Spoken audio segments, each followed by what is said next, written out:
Hello and welcome back to the left side of reality. This is your host as always, Snow the First. Last time, we made a second attempt at the Hokma core suppression and was once again stopped by a violet midnight. This time, I've decided I've had enough of playing nice and now I'm going to play rude, which is why we're on this screen. The mod I installed, as I think I elaborated on in the previous episode, is one that's going to tell us exactly what ordeals are going to happen over the course of the day. So we're going to start, we're going to see if it says something we like, and if it doesn't, well, we can just keep retrying the day until we finally get a good lineup. Of course, everything after that's going to be up to me. But I've made it to the midnight twice now. I feel like I can do it again. Let's ride.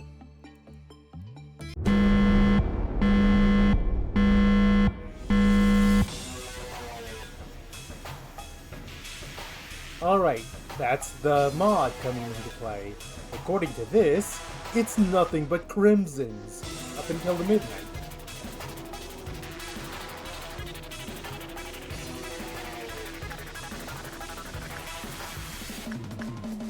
Whoa! Was it always this fast before?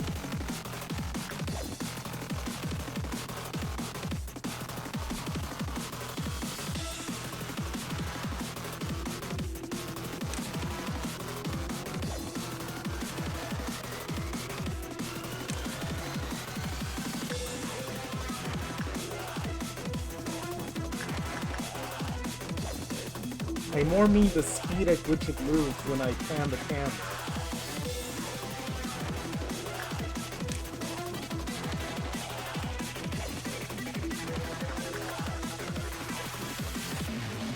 It's been a week, so I legitimately don't remember, but the possibility exists.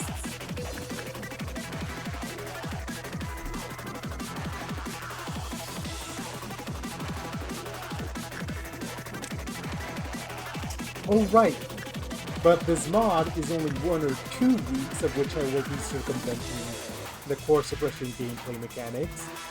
The second is something I haven't actually gotten around to testing yet, so I'm going to kind of move around, maybe right around here.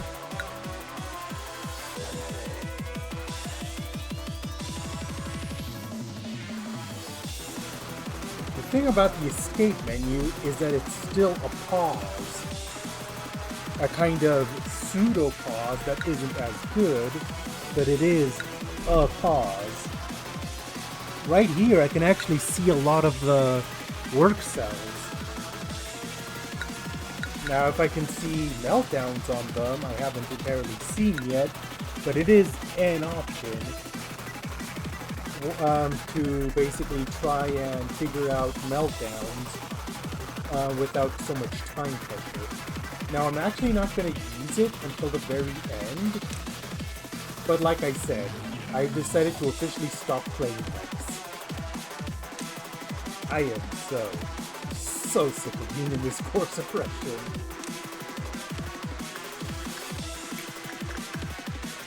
Katana, heart of aspiration as always. We need you at max speeds.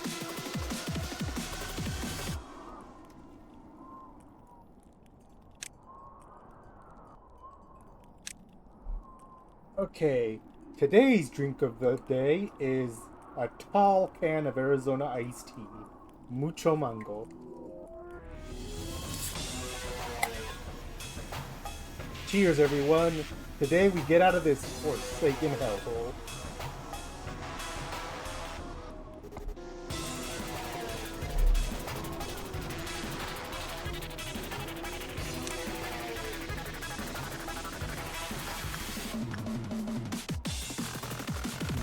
This is the part where it gets a little trickier, because I send some people in specific locations because their armor better matches a particular enemy there.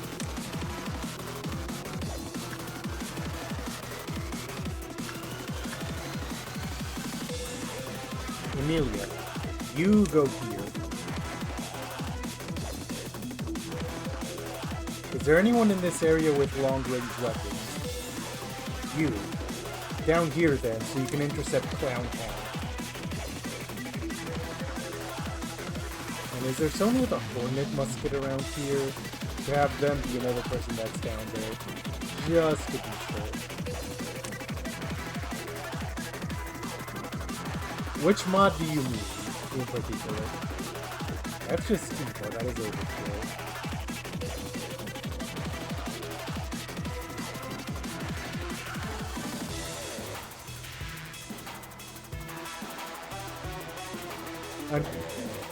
Correct, unfortunately less cheating there.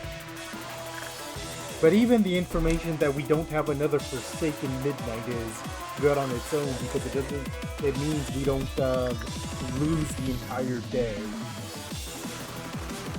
Going through the core suppression and then be told at the last second, nope, you don't get to play.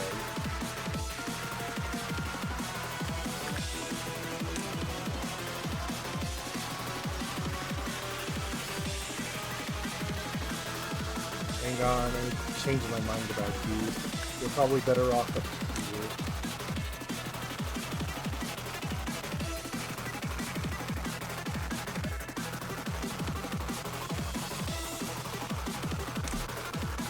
So anyways, I'm not going to talk much while all this setup is happening, but once the setup is done, we finish the conversation on Amazing Musical Circus.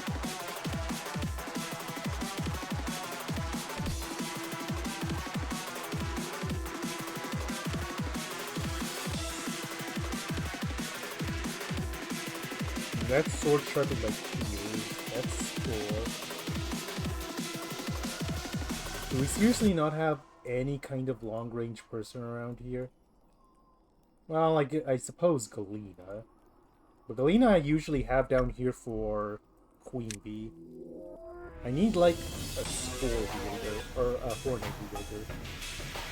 For that corridor specifically, I feel like long-range weapons are best.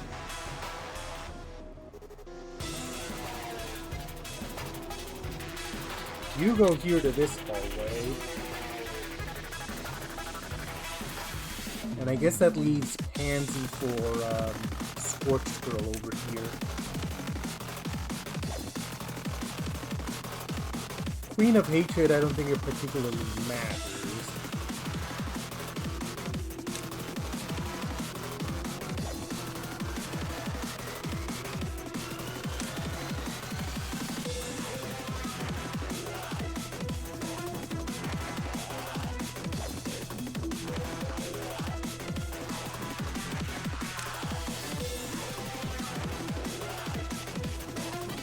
Those sound a bit too good to be true.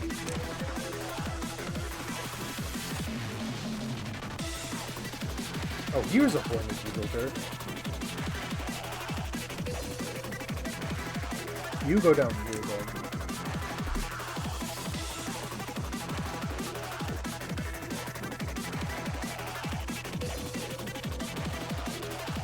Okay, but where are those people from then?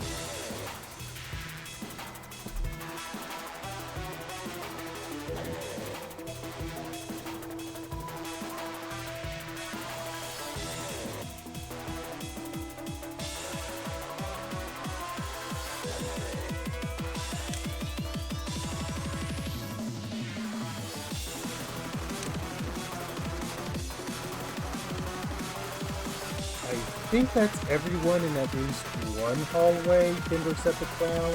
Let me double check.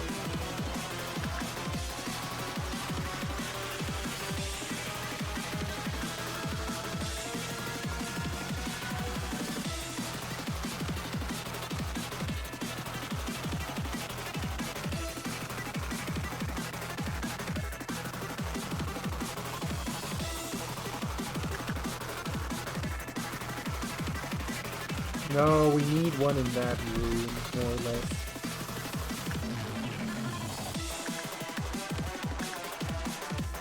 No. Yeah, I'd really rather not leave any hallway unattended. Anyways, someone remind me where I was with Amazing Digital Circus. It's been a while.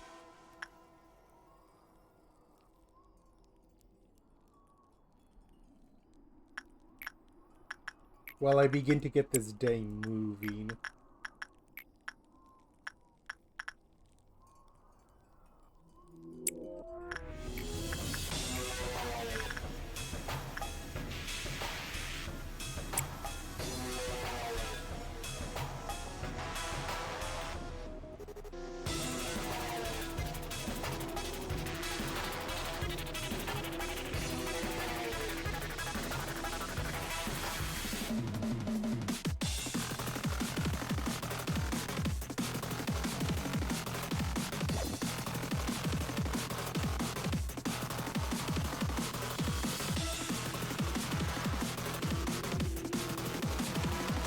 Oh yeah, so basically I think I was also talking about King, and as a refresher, or Kane, never mind.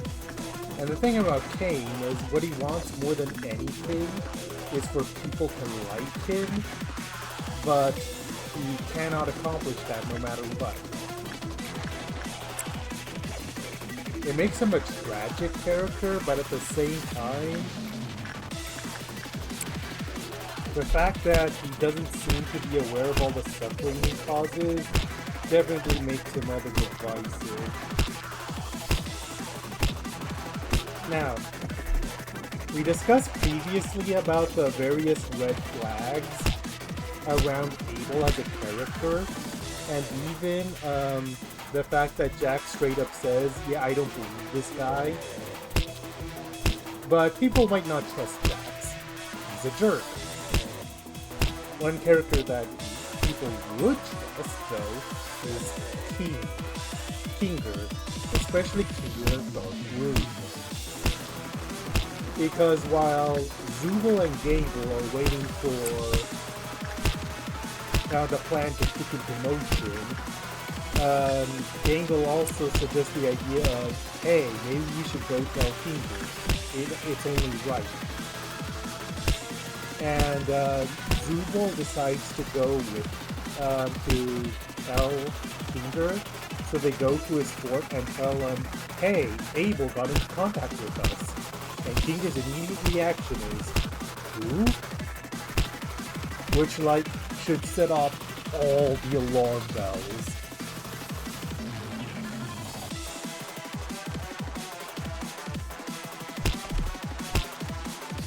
Because Kinger is currently in his little dark fort.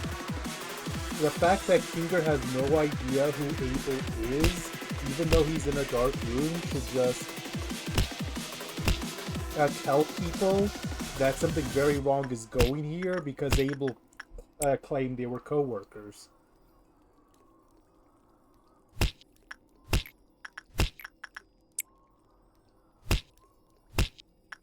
And so, of course, Zubel had followed this up with, okay, Abel claims to have found a way out, which Kinger further responds with, wait, that makes no sense. Which again, should probably raise more than a few alarm bells. Kinger's the person that's been in the circus the longest. If he says it makes no sense for people to have found an exit, then something very screwy is going on there. Now, there have been discussions on the fact escape is something that's been brought up a few times over the course of the show.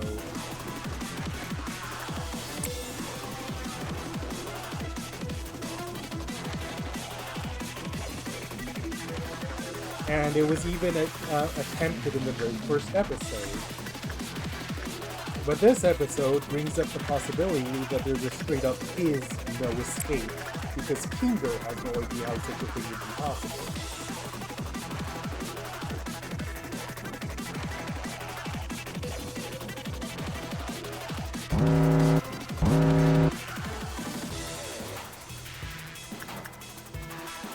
Who are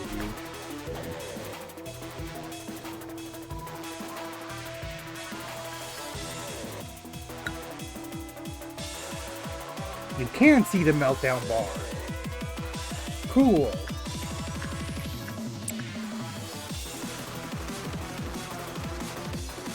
It was the armor.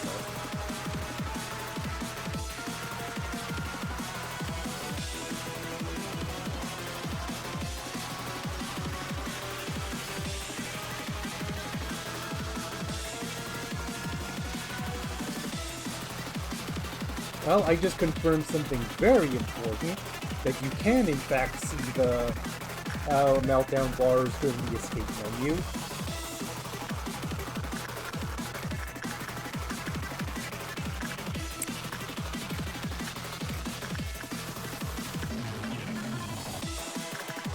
I feel like now is as good as any to ask. What were your thoughts when Kinger's dialogue was indicating that everything that Abel was saying was incredibly questionable?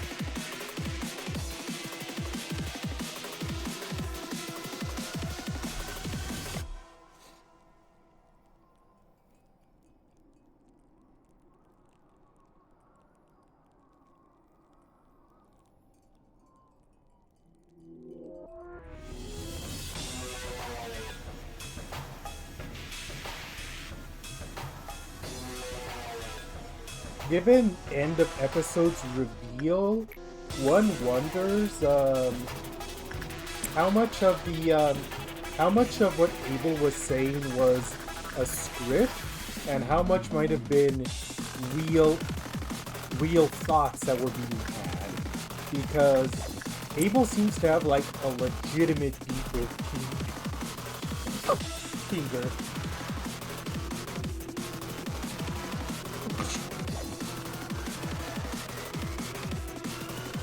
The moment that strikes out to me the most is when Omni and Ragatha were having the conversation about their thoughts on Kinger. And they were talking about how, well, Kinger does have a lot of good sense in his head. And then just in the most venomous voice, Abel mutters, yeah, when he uses it responsibly. And he doesn't actually elaborate on that. Was that just for the bit, or what was going on there?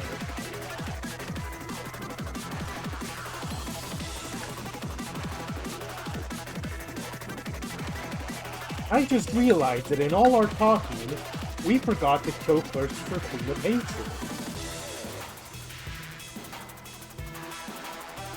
Whoops.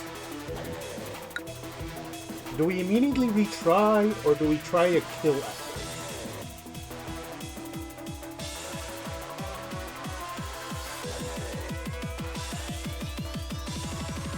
Well, I guess it depends where she pops up.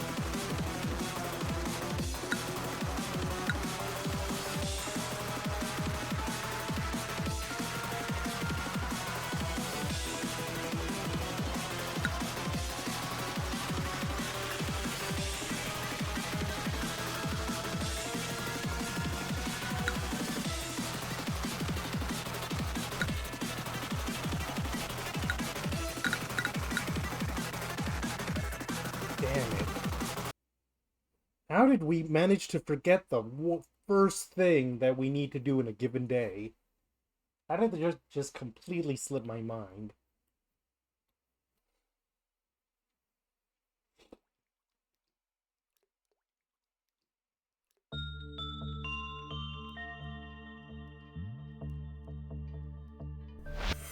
If we had the ability to pause, that might have been something we could do, but we don't.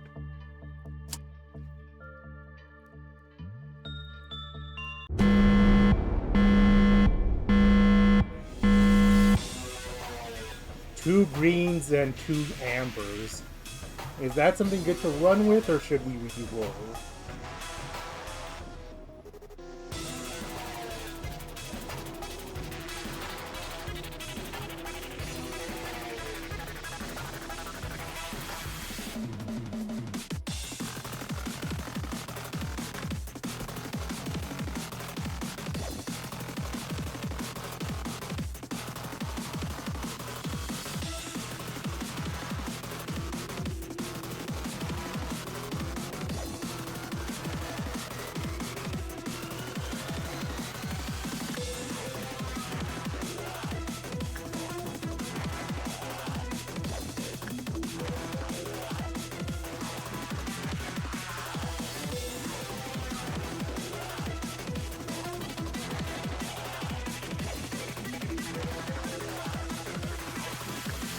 I hate when something completely throws me off my groove like this. What was it we decided to do about, clerks?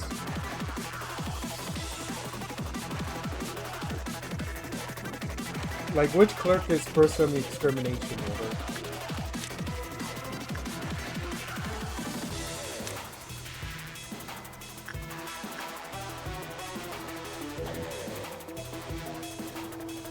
In that case, I'll line up the extraction first in this hallway. No reason for anyone to be in a main room.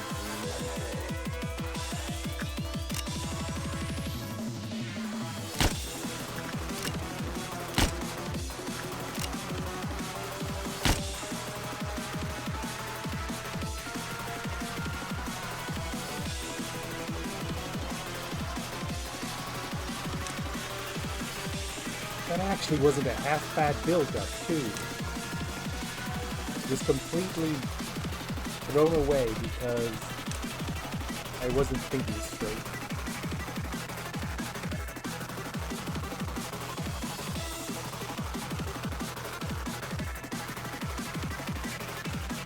And in the interest of protecting our works,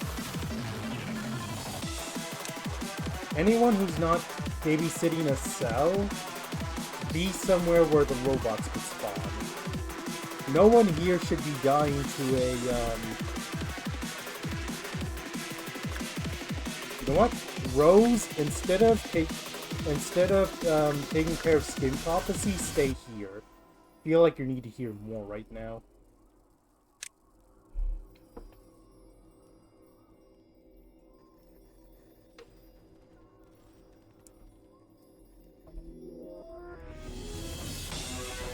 Yeah, that's basically why I'm keeping Rose here.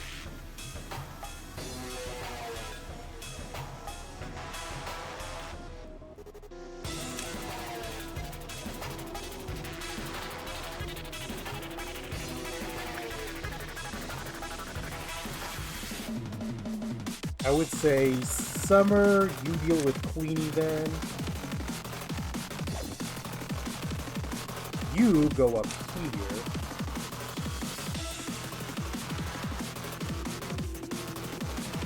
Basil, you're in charge of Burly Heaven again.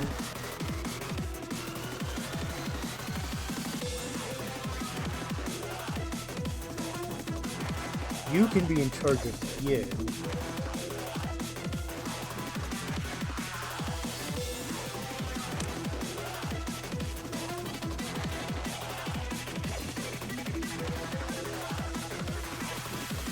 Okay, I don't think anyone's here yet.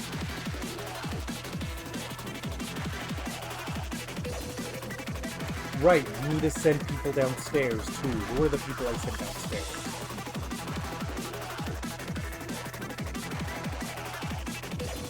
Bella, because long-range weapon. And Parker, also because long-range weapon.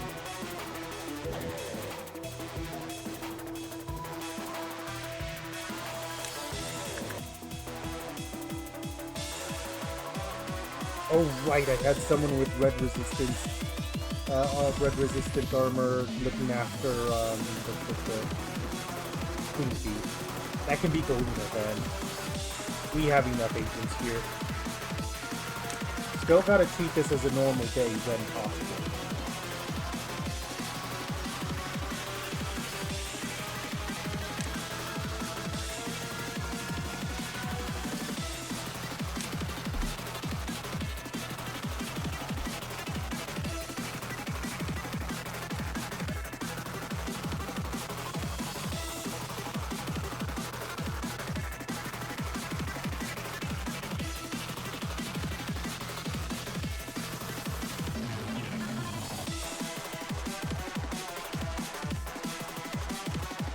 We don't need 5 people down here, so you take care of the main room of Central Command just in case any extraction.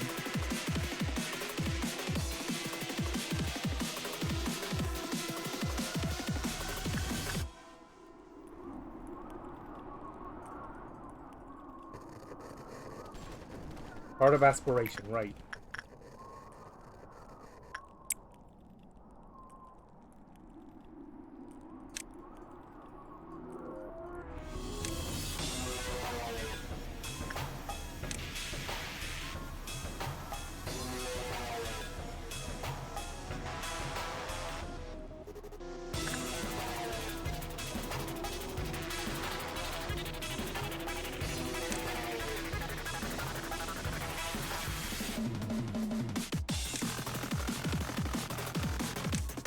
I told myself that this was gonna be the day that we wipe out this core suppression, and now look what's happened.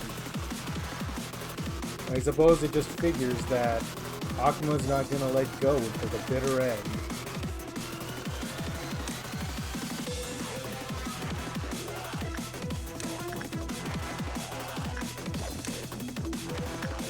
Incidentally, since I've already committed myself to the idea of cheating this day anyways, for the green ordeals I might take a couple pauses with the escape menu to try and see if I can catch where those things are.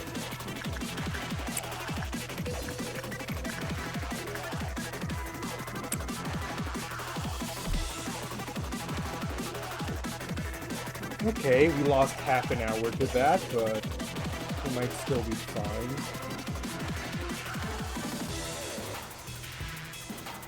Anyways.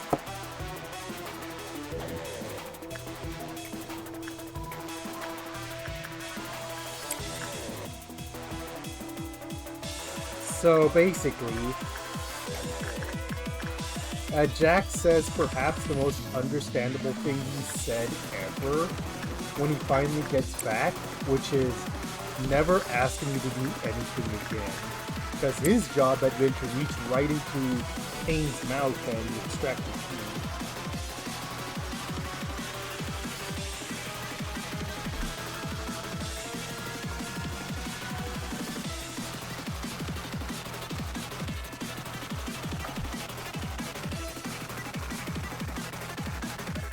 Yeah, distract and extract.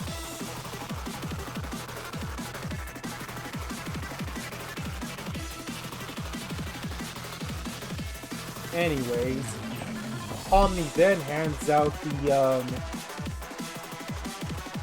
the quote-unquote admin passes to everyone, and this is where we get number 3 that something screwy is going on here, because Kinger grabs hold of the admin pass, and then he looks at it, and he clearly notices something very wrong with it, because he then tries to reach out to Pomni and call out to her about what he noticed wrong. Unfortunately, in his rush to catch Pomni, he exited his darkened fort and went out into the light, and he can no longer remember what he was going to say. God damn it. Like, imagine how the plot of the episode would have gone if he had just reacted a little faster about the admin pass.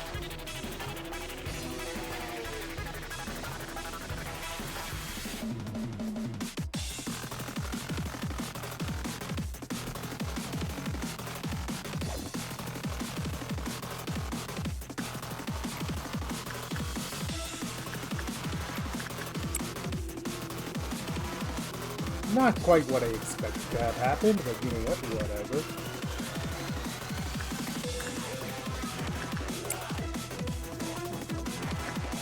Low-key, I still can't get over doing such a large blunder.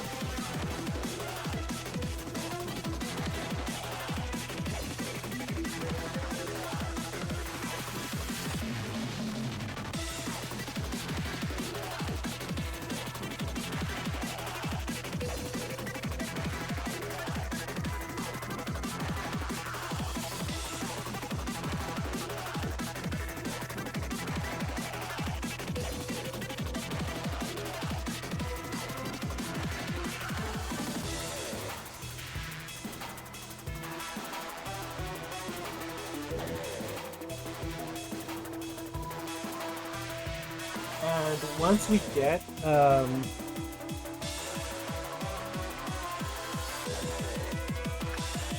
once everyone is together and quote-unquote ready with the plan, then the first stage begins. And it becomes clear that Pomni has her own plan of sorts, because her plan is to get Kinger to somewhere dark and have him gain lucidity long enough to basically try and see how his knowledge compares to what's going on here. So he has Kinger go first.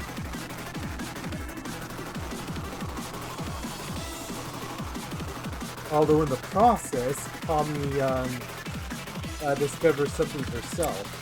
Because she was the last person to get launched up by Abel, she then, Tommy is still treating Abel like a real human, and so he's like, once we get out of here, I'll take you to a beer. And then Abel just says, make the right choice in like a very unnatural tone.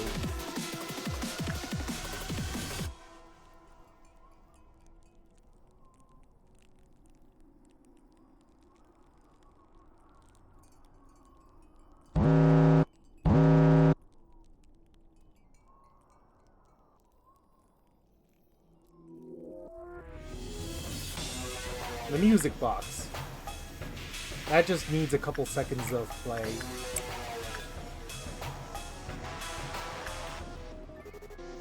Look how cute she looks doing that. Okay, that's it.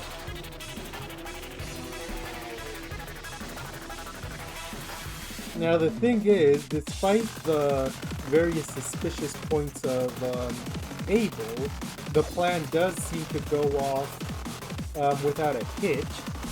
And so as it goes on, people began to believe more and more that it might actually be true, and they might be on their way to escape. So they start to act like that, start talking with each other, giving speeches, except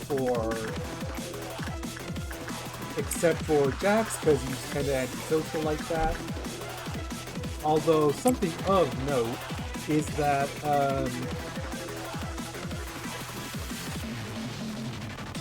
while in Kane's office,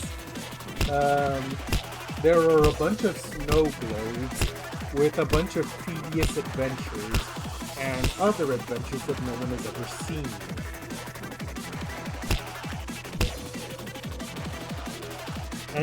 And of that second category, Jax briefly stops by a globe that is filled with some kind of winter resort.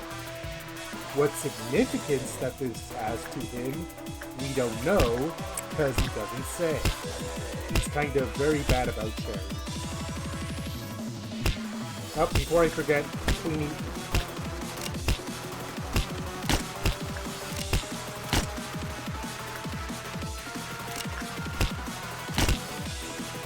It's kind of like, Jax, my dude, maybe share a little bit of what's on your mind. Because not sharing what's on your mind nearly got you extracted near the beginning of the episode.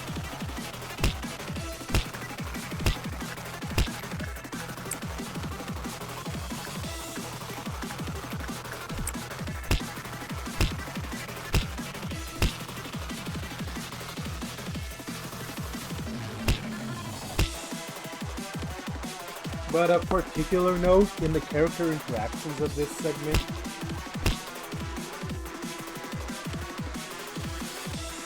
is Zubul and Gangle talking about their relationship. Because during the fast food episode, Zubul and Gangle bonded, and they've basically been inseparable since then. Seem to have found a unique bond to call their own. And Gangle is worried if things will stay the same between them if they were to leave, with Zubul reassuring Gangle that yes, it'll stay the same no matter what. It's very nice, actually.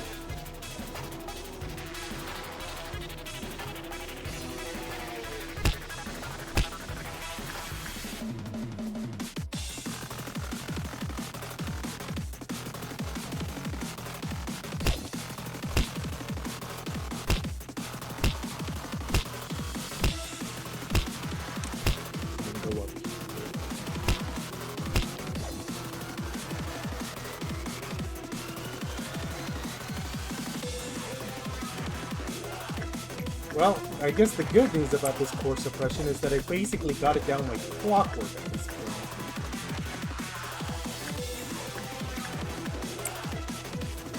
I thought it would be such a pain to not be able to touch the pause button for any reason, and it still kind of is, but I seem to have gotten used to it pretty fast.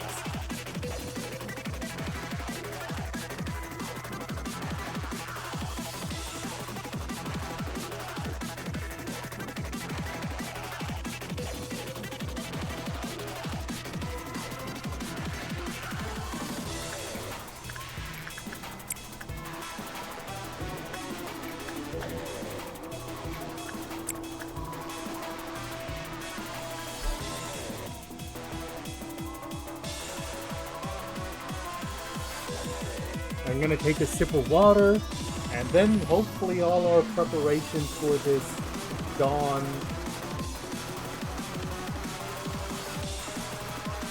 will hopefully come to fruition.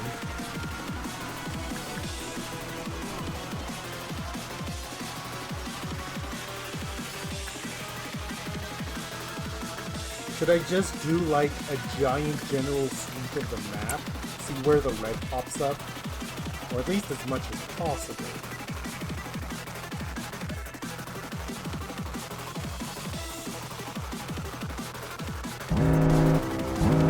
Okay, one robot's been intercepted.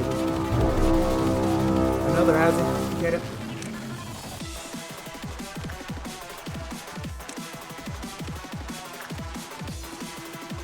Elevator robots are the worst.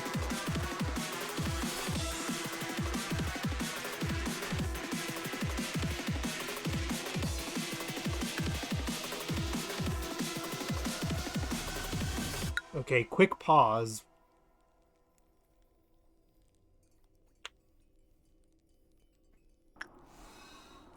Okay, the fact that the notification isn't playing is... Nope, there it is.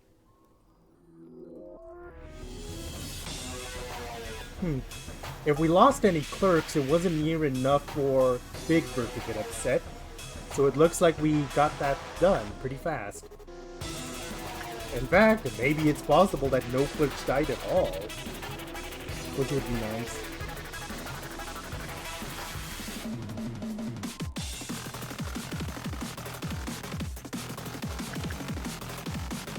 We did lose one. Exactly one, it looks like.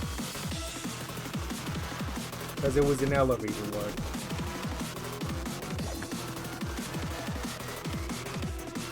And this, ladies and gentlemen, is why I have people down in this hallway. Even though it doesn't normally melt down. Anyway.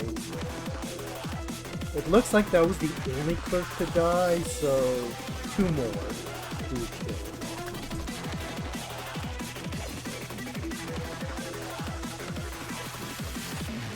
Adam, get out of this place for a little bit. I need a clerk first.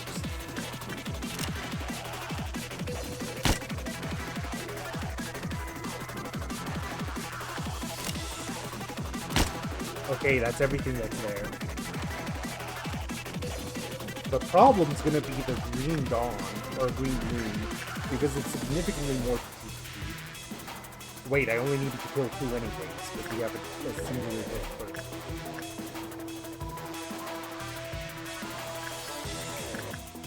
So, as always with me, this is gonna sound like a weird derail, but I promise you I know where this is going. Do you remember Danganronpa V3 Case 4?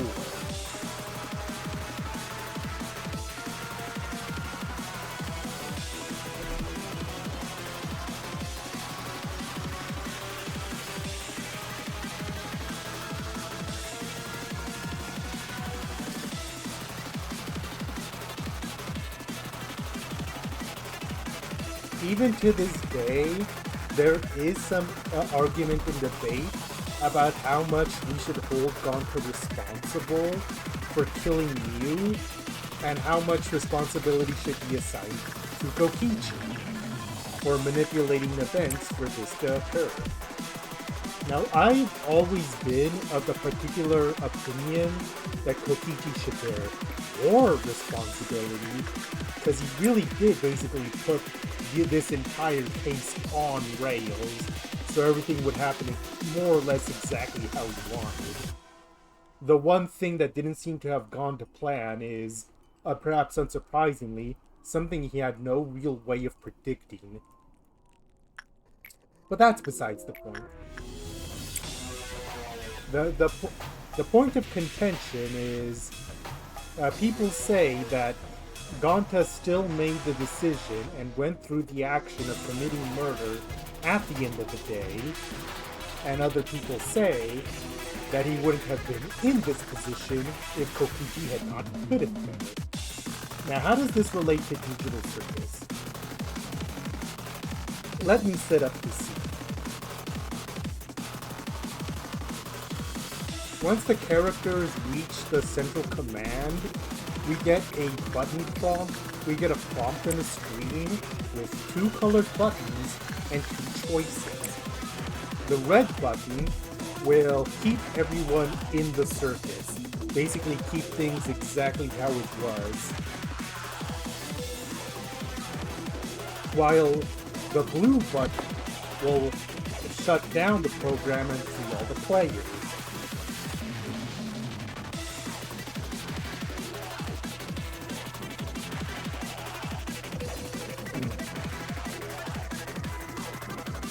Now, everyone is itching to push the blue button because they've come this far, but Tommy, who had wanted to talk with Kinger in the dark anyways, and who was also made extra suspicious of Kane, decides to tell everyone, hey, wait a second. But because no one else saw Abel be super suspicious, the other cast members were like, hey, Tommy, what's up with you? Why are you suddenly backing out of your own plan? And it's like, and Tommy is desperately trying to get everyone to just wait long enough for what she hopes is Kinger's intelligence kicking in. But not everyone had been talking with Tommy. Jax, as usual, was out on his own and seemed to be starting to have a panic attack when all of a sudden he gets a bunch of flashbacks into what appeared to be a real neighborhood and a real road. And we only get these like short out of context snippets of whatever Jax is remembering at this moment. Hang on, we have meltdowns.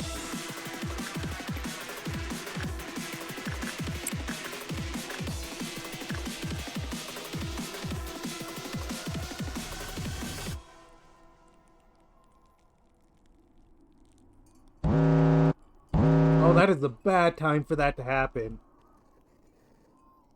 I need to focus. Oh, hi.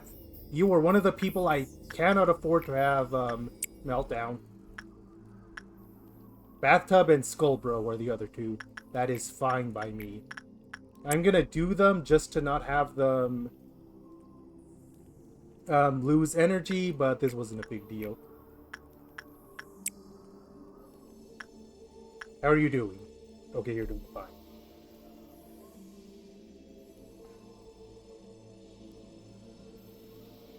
So here's the thing. A lot of people noticed that these flashbacks that Jax was having happened at a super convenient time. And whatever the significance of these flashbacks are, they screwed with Jax's head enough to make him suddenly rush and hit the red button that keeps everyone in the circus. Which brings me to a question. How much would you hold Jax responsible for pressing that red button?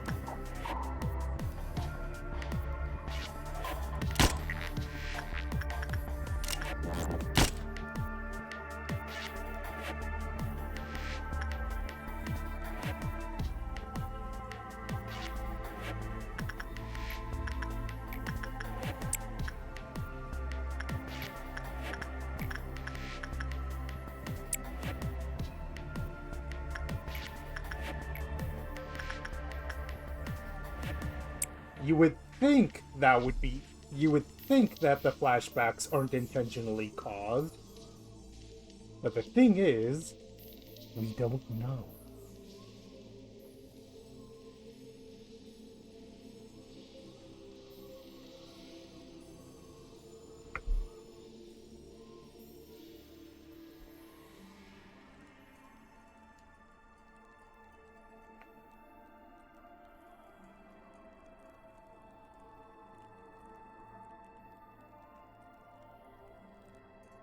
Okay, we'll get back to that in a second. Then, we'll swing back to that. The point is, at the very least, Jax either has is so against going back to the real world for whatever reasons that he has that Jax is so desperate to stay in the circus that in a moment of weakness, he pressed the button to keep himself in the circus at the expense of dragging everyone else with him. That is a heavy moment. Also,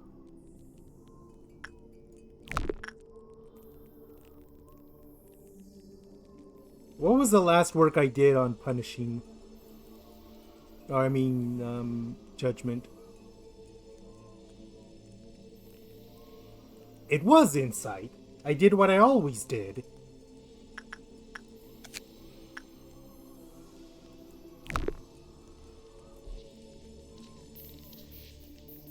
Gabriella had some bad rolls.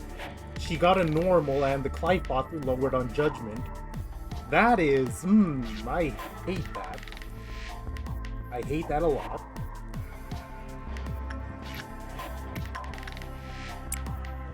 Gabriella, I'm going to need you to lock the fuck in.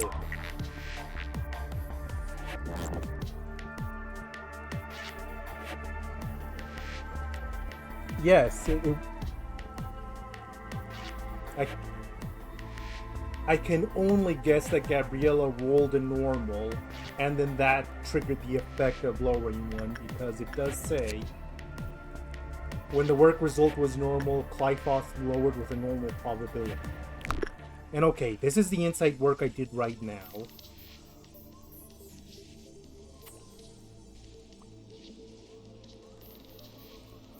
And that's the insight work I did earlier, before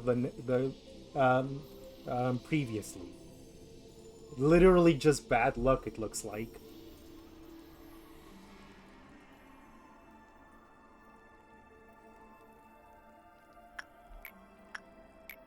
I guess because in Lob Court, you can never be complacent. You think things are going your way, but then it throws a curveball.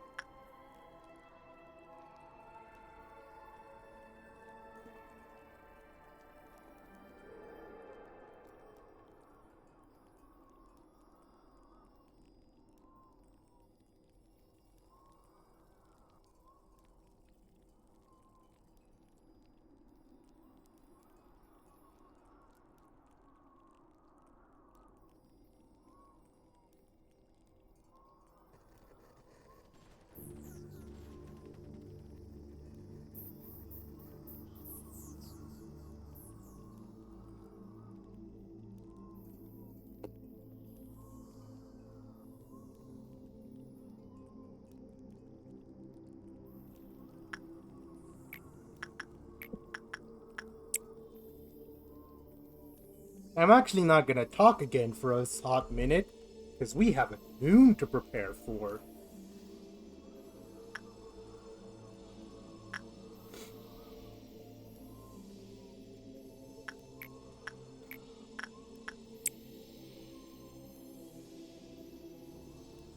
Come on, folks. Let's get the meltdown levels up.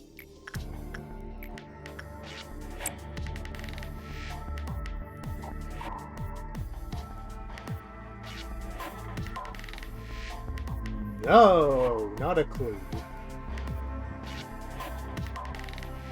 Are we bunching them up somewhere again?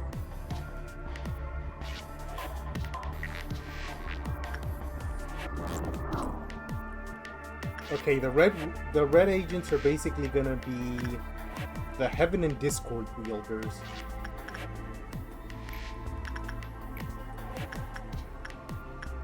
I don't think I have people crossing departments that much, so... Well, Lamarcus is one of them. He's information.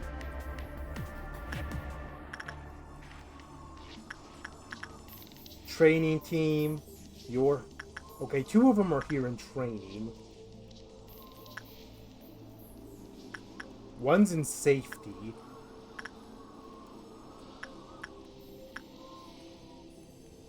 One is Central Command, although I think Basil's somewhere else. No, Basil's with Borrowing Heaven, that's where. Okay, Melendez is in disciplinary, although she's with Gabriella, so she should be relatively safe.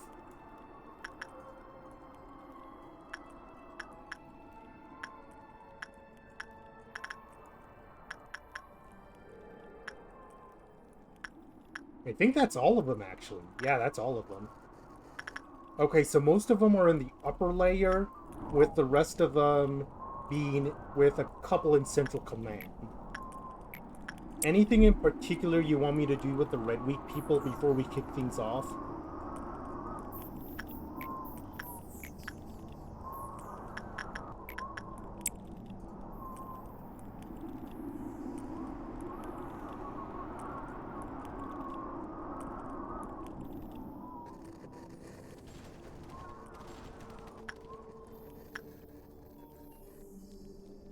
That would probably be this corridor.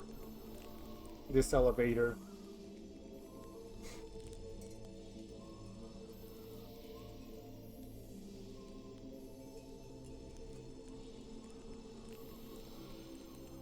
Central Disciplinary, then.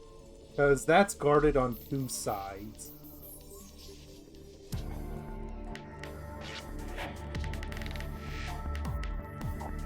Like, who's it guarded by?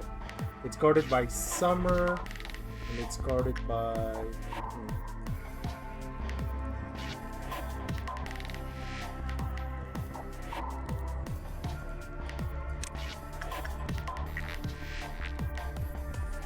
This is gonna screw with my hallway configurations, but better that than them dying completely.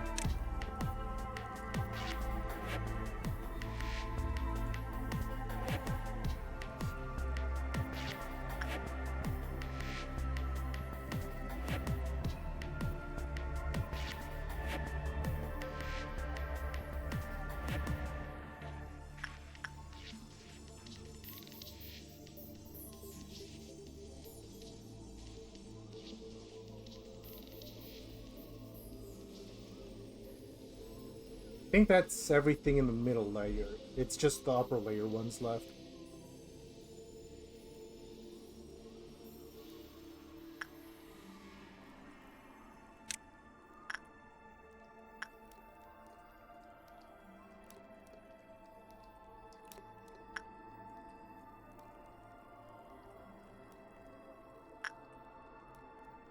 Having a team captain be one of the weak ones is not ideal, but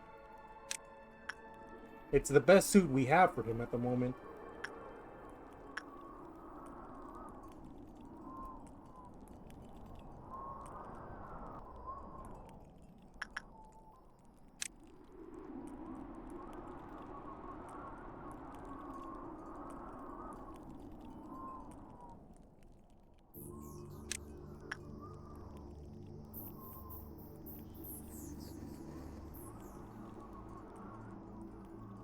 Okay, let's ride.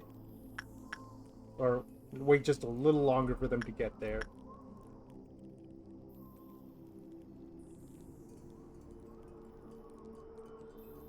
Yeah, honestly, this isn't a half bad place. It's guarded by some of the best people in the facility. I'm gonna take a drink.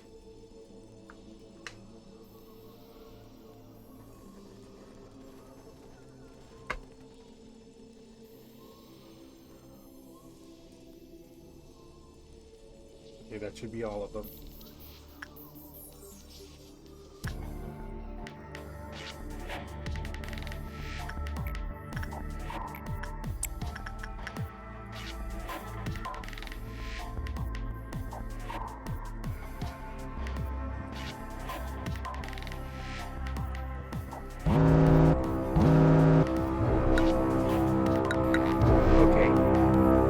Them immediately is upper control. Who do I send up to upper control to take care of that? Because Gabriella can't be everywhere at once. Well, I suppose Misona. I'm gonna say Misona and Tatiana for that one. Oh, never mind. We have some other ones. Misona, take care of. Are you gonna enter the?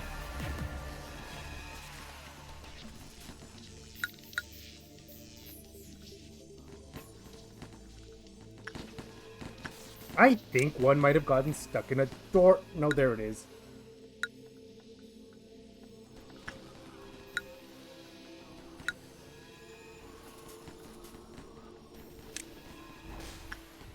Oh, Punishing Bird immediately broke out. That's great. Get out.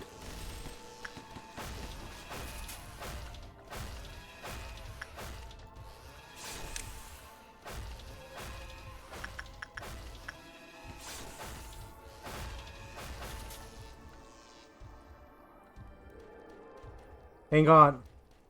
Shit. I need to get everyone out first. Also, I still don't know where all the people are. Or where all the robots are. Oh, well, there's one over there.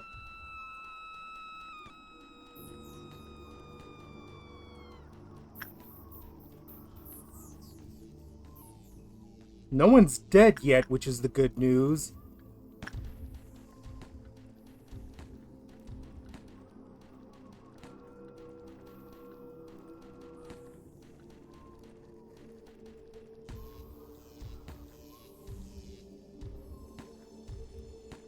Should I just call the rabbits on Big Bird now and take care of the robot later? Okay. Information. Or why does it say 0? There's a bird there.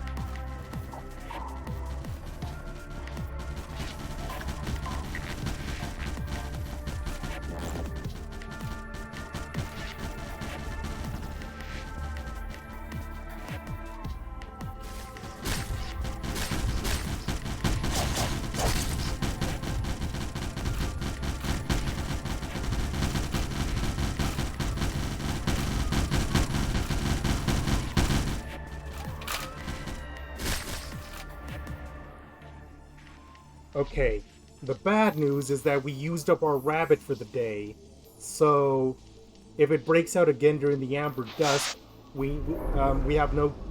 It would become an issue, basically. How do you see it? Well, first of all, let's get everyone back in their proper departments before we make any other choices.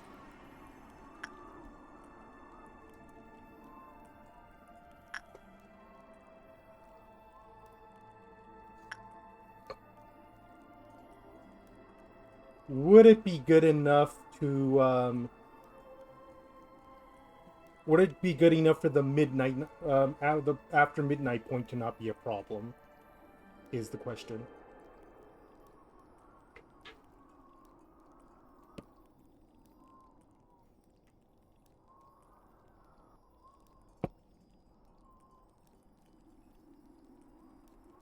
We already know the dusk.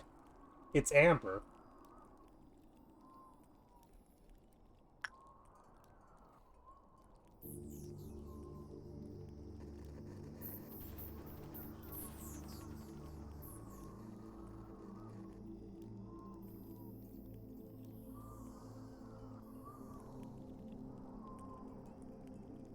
Do I keep exterminating clerks then, or should I just...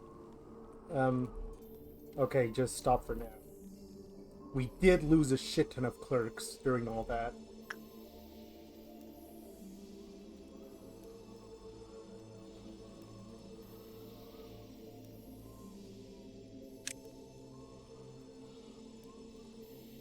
I guess the more question is, do we do any clerk extermination this cycle? Or did the Green Noon do enough, Okay. Then that's gonna be training. I'll take care of it in a second.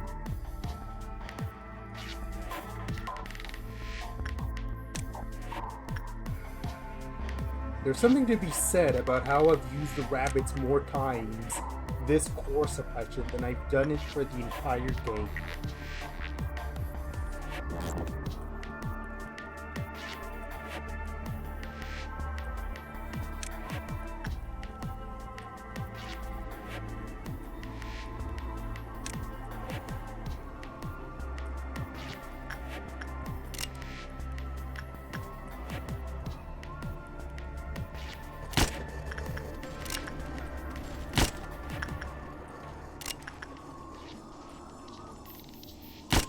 You know, early on in the noon, when one of the robots disappeared and that wasn't appearing right away, a part of me had hoped it got stuck to a door. But then again, if it didn't get stuck to the door, then we wouldn't get more energy, which it's never good to lose out on energy.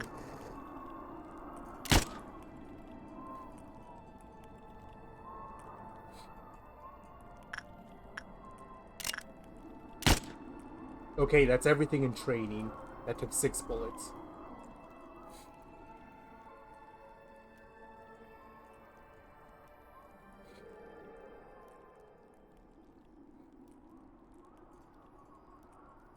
I would say that was still more or less a job well done, because even though things went a smidge hairy, I managed to avoid panicking and save everyone from the bird.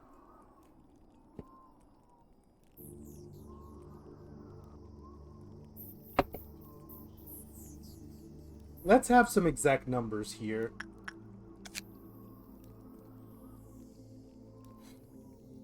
5.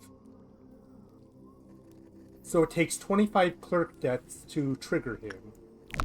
We need to have 20 or so clerks in the building before that point then.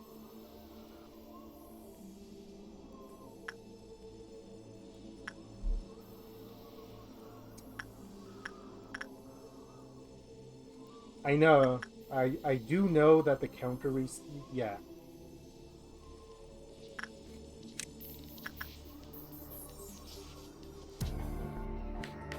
What department would be best to delete after training, then?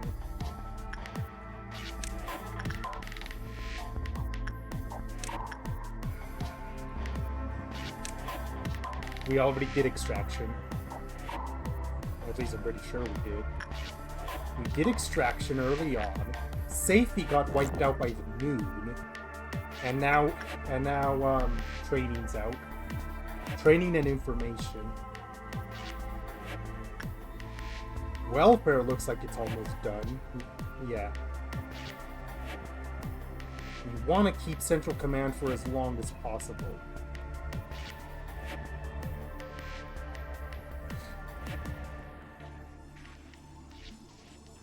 Because they're the ones in charge of the timers.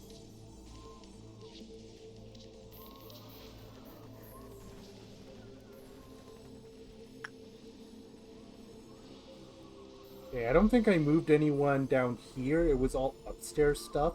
So everyone else should be roughly where... No, they're not. Some people are not in their usual hallways anymore. You are here. You are here.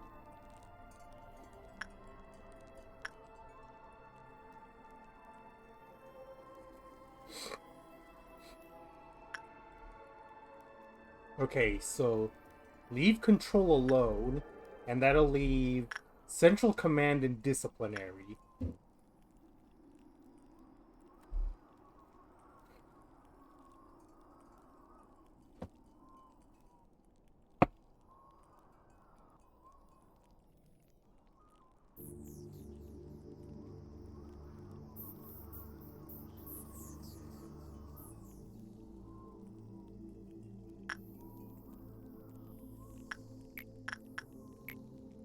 It's gonna feel weird to go right back to talking after all that nonsense, but we gotta fill the air somehow.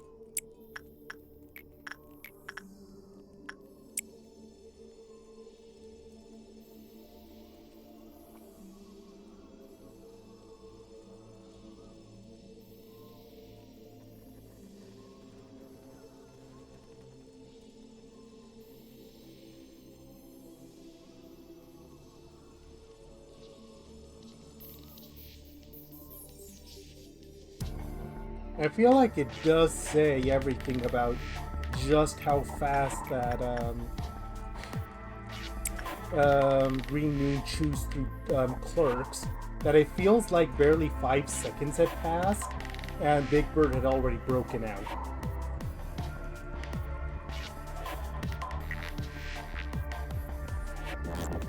Well, at least we don't have any more green ordeals for the rest of the day.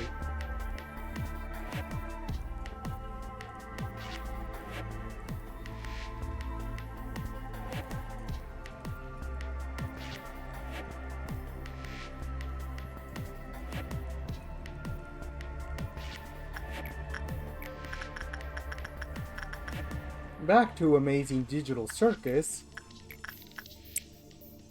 At the end of everything I just described, we get the cruel punchline. Jax was right from the very beginning. Everything that happened before this point was just an adventure from Kane that he'd been working on for a very long time. And if we're to believe Kane, he's not kidding when he says that, because Abel had previously been known as the wooden mannequin that kept spying on everyone every so often during some episodes. Like, I forgot whether he was around since as long back as episode 2.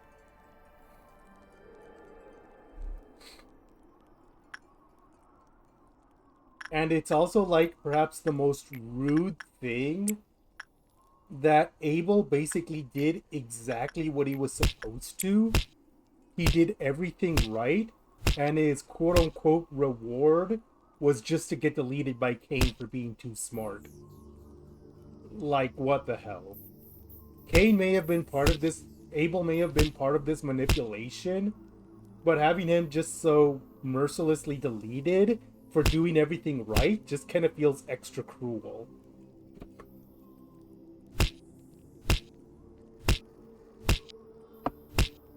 And because this is the cruel punchlines segment of the episode, earlier in the episode, Abel had been dramatically looking at a locket he had around his neck.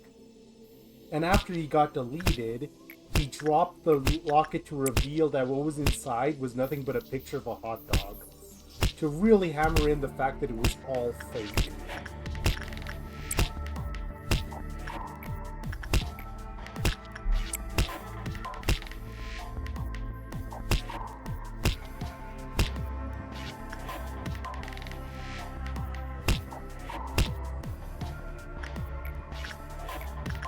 And this sequence of events is so absurd that Jax just starts to laugh and laugh and laugh and basically just go nuts with laughter.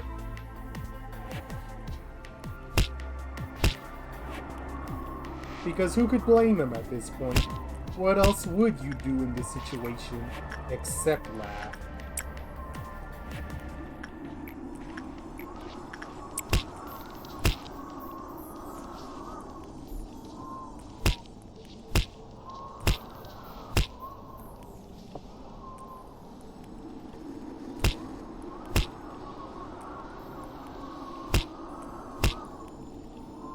Except, of course, eventually Jack stops laughing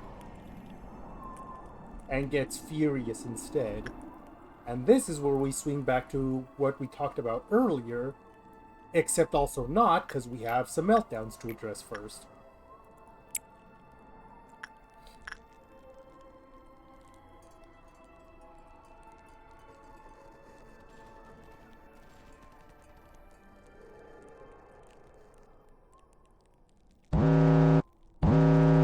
Burrowing Heaven and Judgment Bird. I'm going to leave Burrowing Heaven alone for right now. I need to see what the other two are. Okay, that I can let that leave. And Punishing Bird's another. So I'm just going to...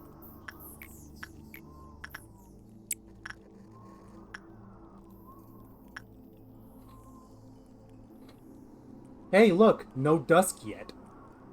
Which probably means that the next one is gonna be... The dusk and midnight are gonna be back to back.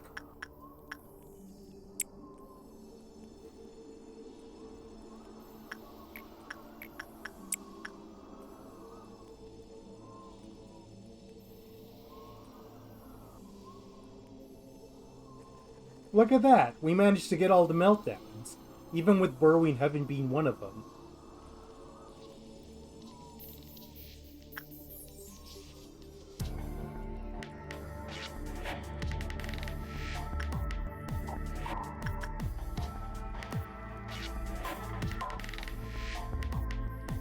Oh, right. I need to kill the last welfare clerks without accidentally killing an agent.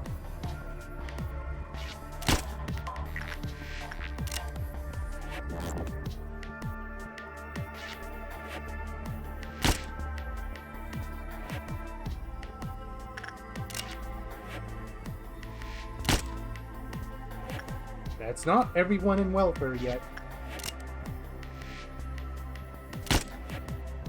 Now that's everyone in welfare.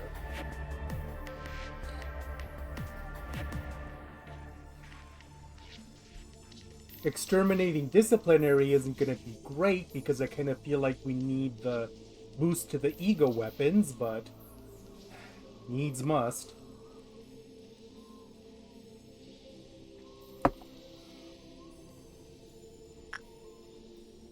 But anyways, we get to perhaps the most contentious part of the episode, which I mentioned earlier. When Jax gets super angry, this all being one giant trick by Kane seems to have triggered some ideas in him. Which is to say, Jax considering the idea that Kane can mess with people's minds. Showing that Jax has been paying attention. He lists the time he was forced to be vegan, Ragatha being affected by the stupid sauce, and that's why Jax would suspect that Kane conveniently inserted some flashbacks when it was basically most helpful to Kane to do so. Now, whether Kane did or didn't, we don't know, but the overall point is that no one can trust him anymore. Because what Kane says next is that he doesn't manipulate people's minds, he only makes temporary modifications. But that's still a direct contradiction to what he said before. That the one thing he couldn't do was manipulate people's minds.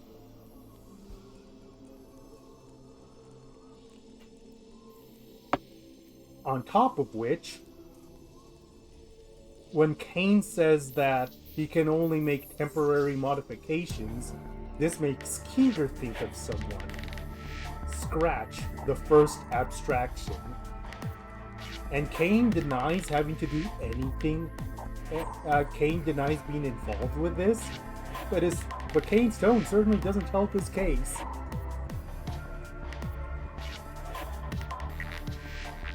The long and short of it is, trust in Kane is now completely gone, but I guess, in the kind of bright side, it's united the entire circus.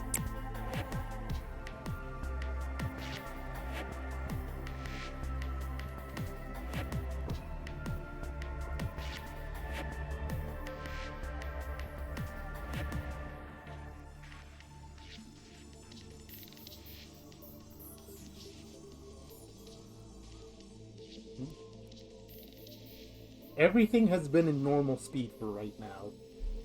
But that's going to change with the next meltdown, and I don't like that.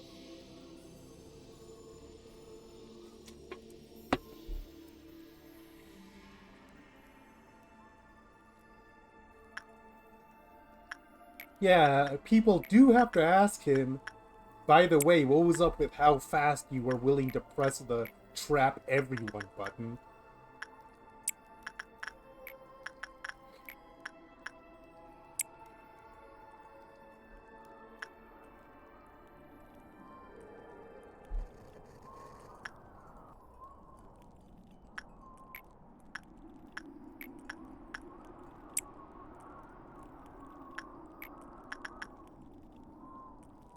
Who's up here? Jose's up here, right.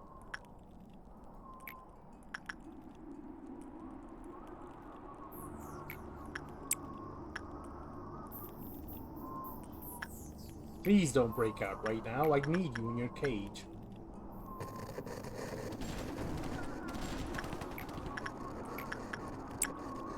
Incidentally, Pomni asks if the whole thing was just an adventure from the very beginning.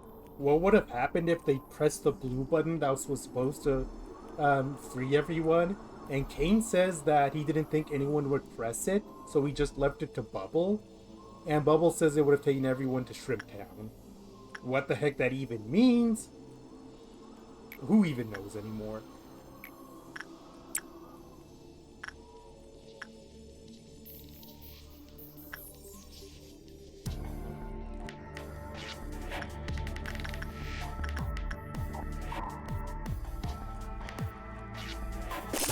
Now the fun begins.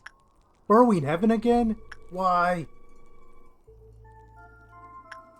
Okay, Teddy Bear will ignore.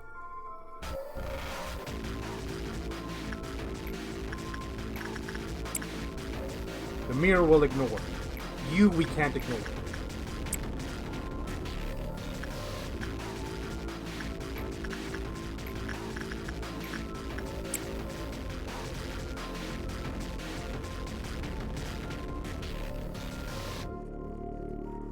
And I think that was everyone. I didn't see anyone else right off the bat.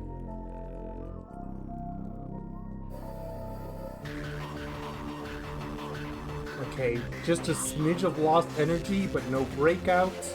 Yeah, I think that was everything. I would like Meltdowns to stop hitting Burrowing Heaven, please. Oh, and also, because I have to do this every time. Spin! Pray to Ian that this is the last time. Right, we're wiping out Disciplinary now.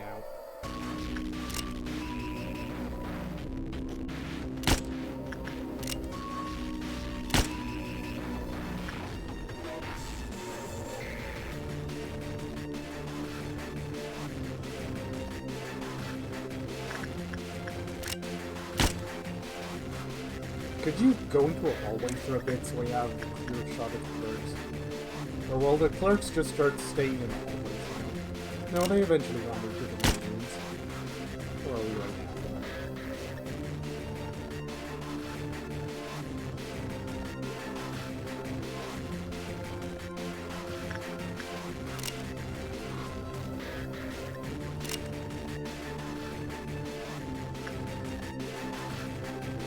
I think those two are the last. I'm gonna wait till they absolutely clear any agents, and then I'll do this.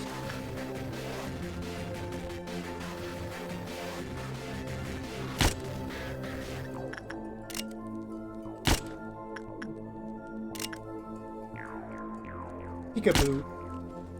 Okay, Disciplinary wiped out. That took 7 bullets.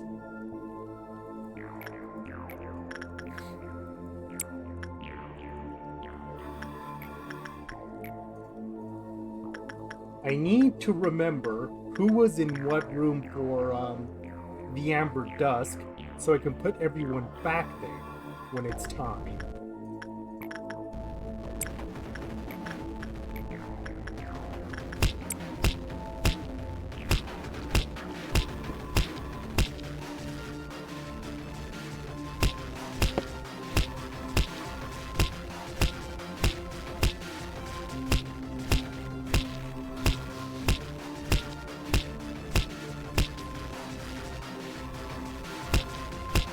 That would be Tatiana. And I think part of the reason we did that is because... Oh, hello, Lord Tempest. Welcome to this.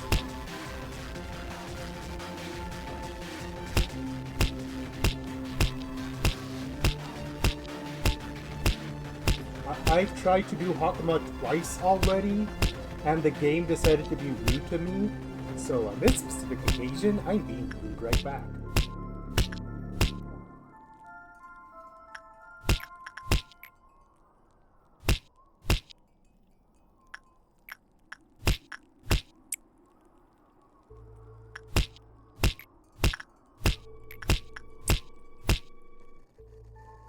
That only accounts for 3 out of the 4 corridors, so we need a 5th, or 4th.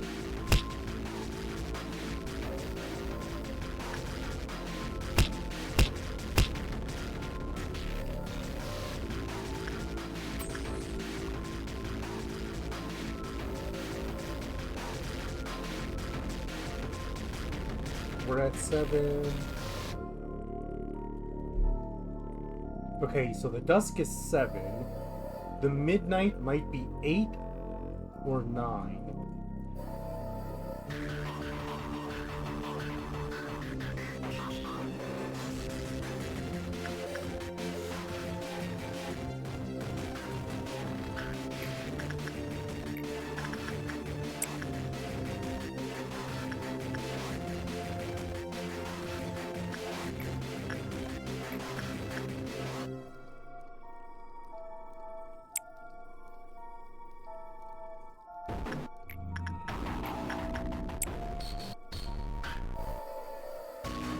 Right, because we don't actually have to do a full level with 10, we only have to reach 10. So this is 7. Midnight will be 8. And then there'll be one final chunk of meltdowns of 9, and then we're clear.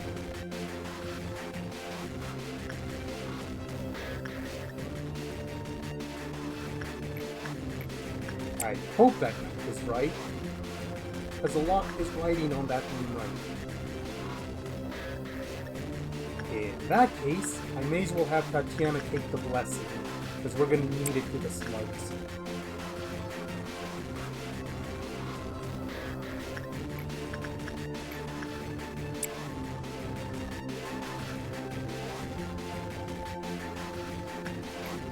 It's kind of interesting that out of everything in the upper layer, the two I am the most scared of breaking out are Knight of Despair and 1.76. I mean, there's Big Bird over here as well, true, but he's a Vob. Or there's Big Bird here, true, but despite only being a Keth, 1.76 represents a very unique threat.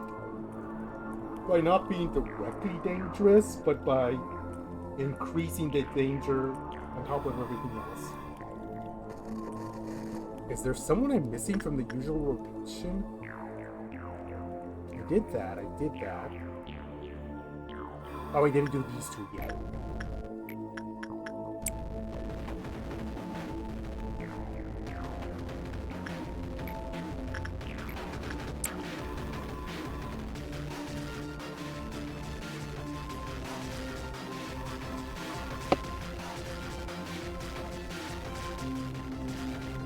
I am actually gonna take this point then to take a break, go to the bathroom, stretch my back, and when we come back, hopefully we finish.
Hello, everyone.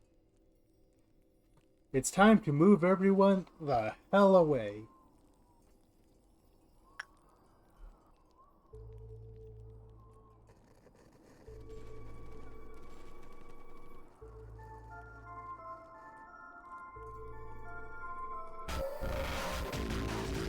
I forget where it was we had decided was good for this.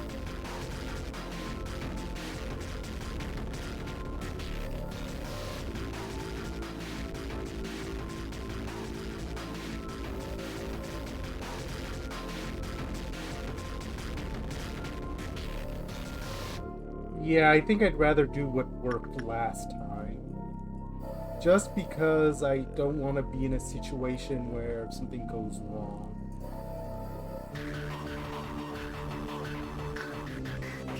Now, where had we deposited everyone again? Like just one giant cluster in Central Command? Is that what it was?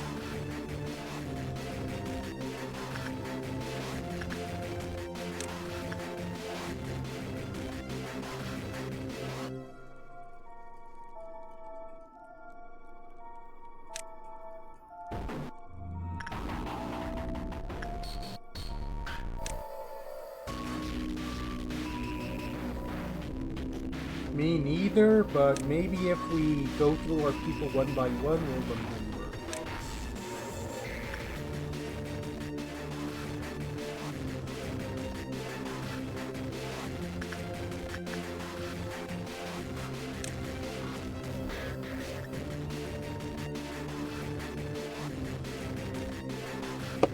Mimicry wielders, that's what it was.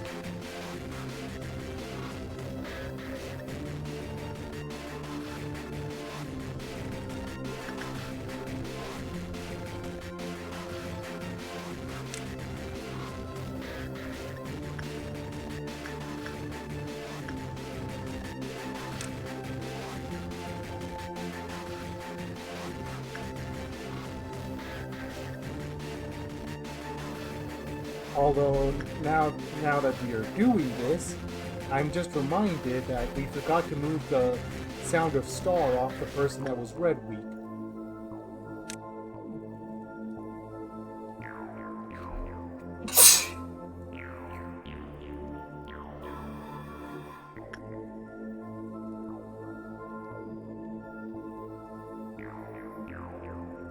Or no, Emilia had a corridor to herself because she has censored claw, and so she can sustain herself if she needs to.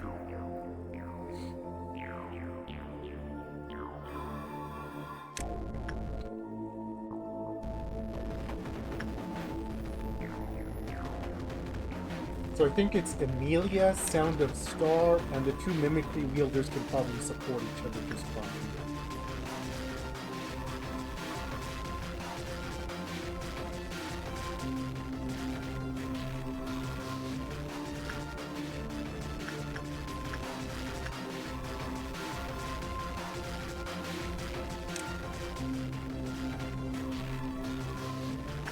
Where are my mimicry wielders?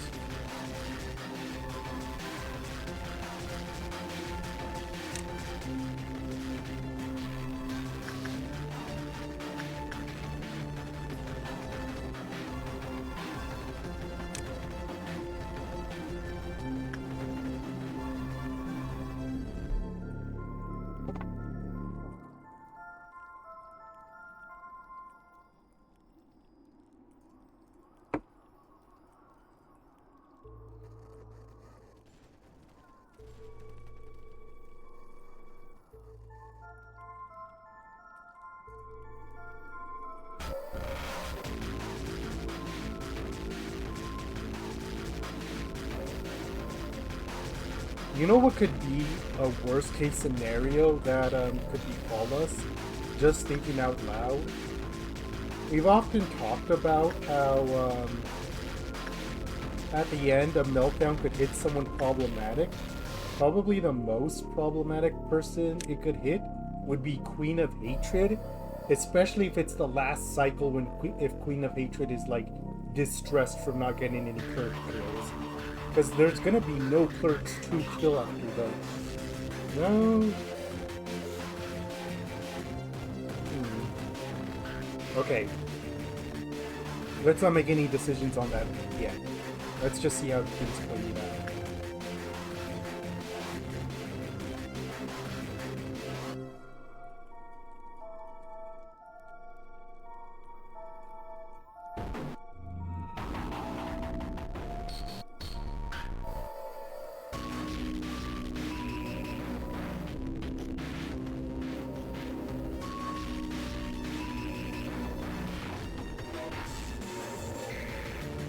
Well, because of where I always start every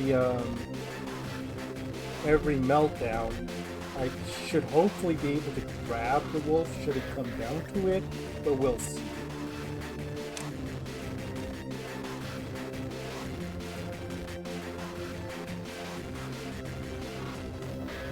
And then I had Pansy trigger things because Pansy could survive.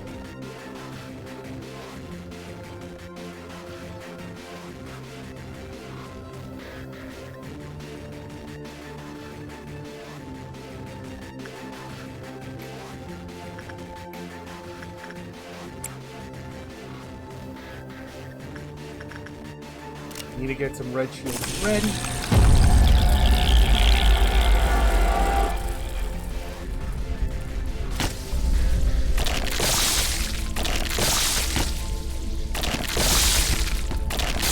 Jeez, that hurt a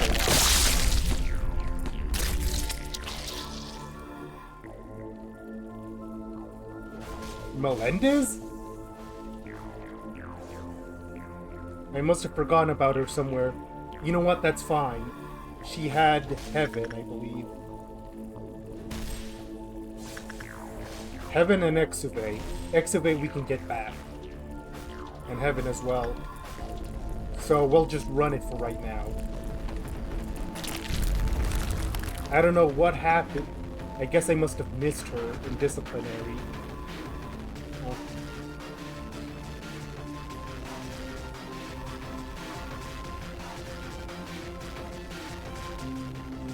How's Big Bird? Big Bird's at 4. Might have gotten some... Yeah, might have gotten some control people.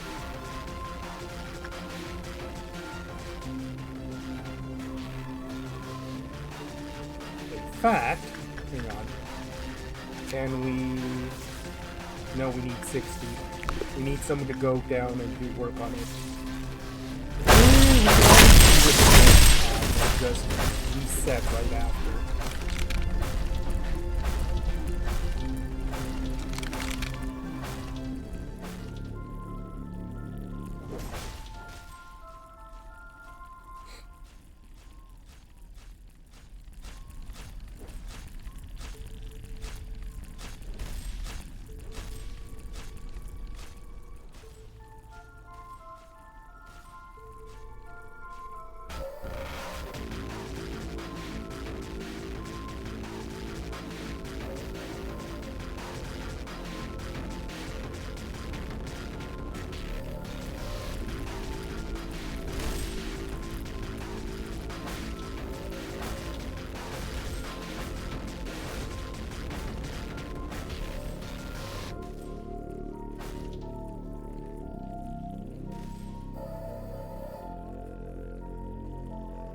Big Bird, how are you doing? You're at 3 now. Ah, control's gone. Well, as long as Central Command sticks around, it should be fine. Anyone need healing or a shield? No.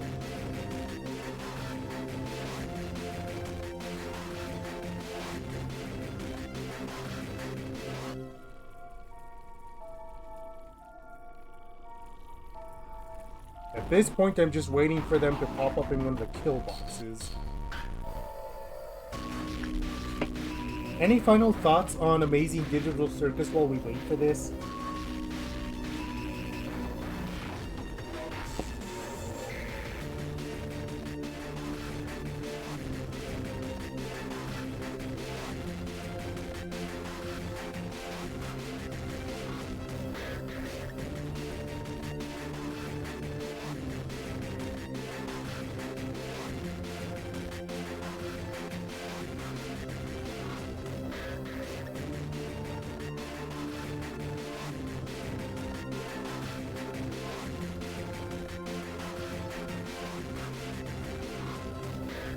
funny enough,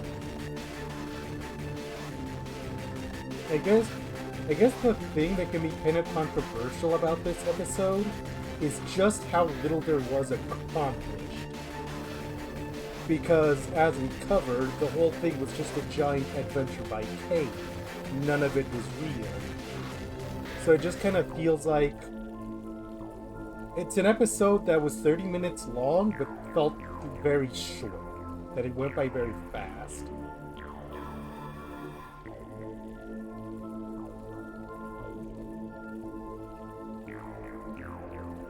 Oh my god, can you slugs get down? Thank you. Get down here so you can die.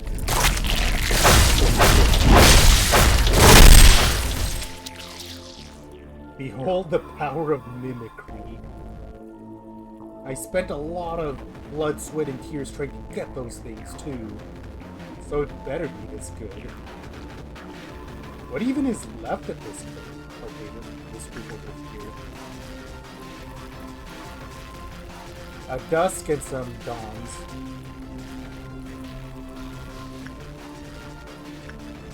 Just need to wait for them to wander in the kill box.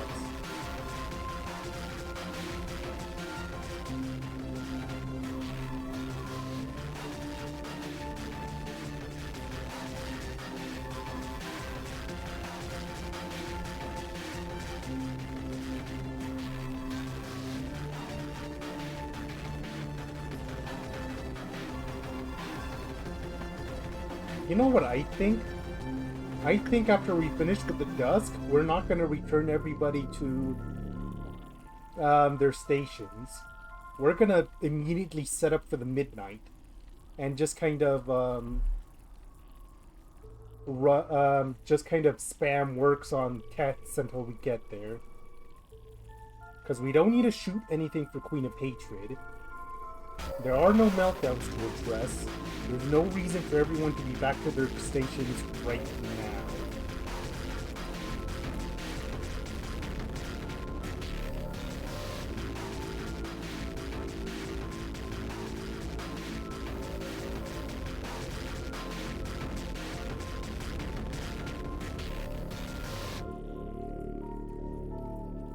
Were you saying that extraction and records could be good places for the midnight to go?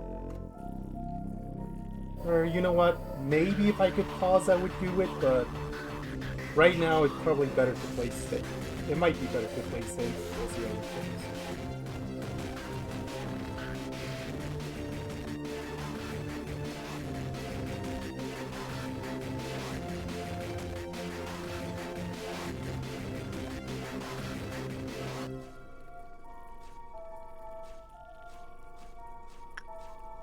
What suit did Melendez have?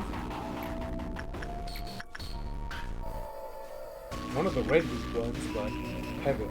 Okay, so I can just grab one from here right away. At least. Come on, Dusks. Got fear in the kill corridors already.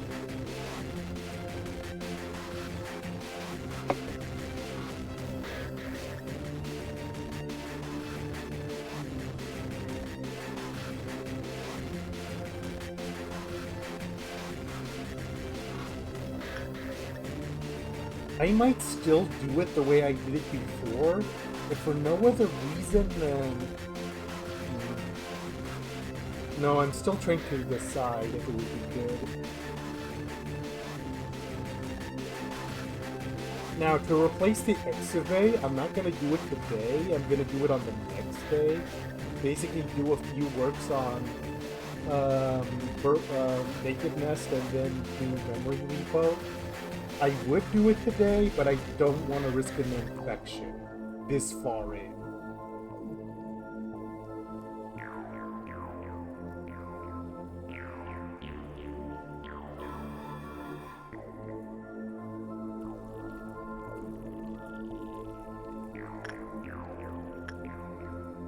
Stupid Dusks avoiding the kill box.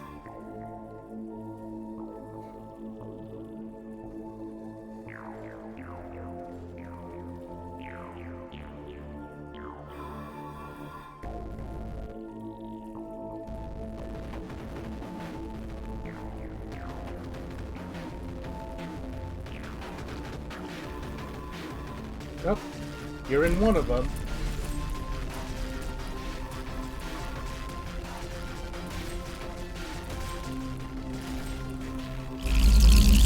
Done.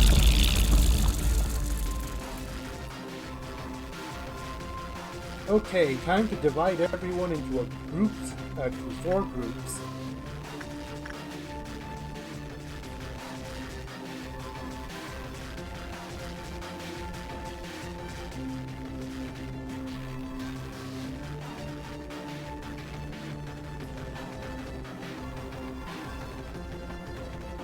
Well, the problem is that the midnight's next when it... No, wait.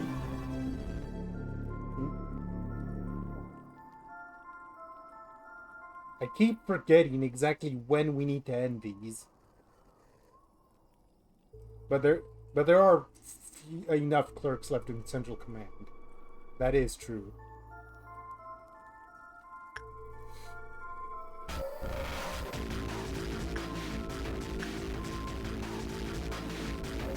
Okay, what I think I'm gonna do for these people that are in corridors due to their damage potential, each of you take one of these elevators to basically maximize damage in your specific group.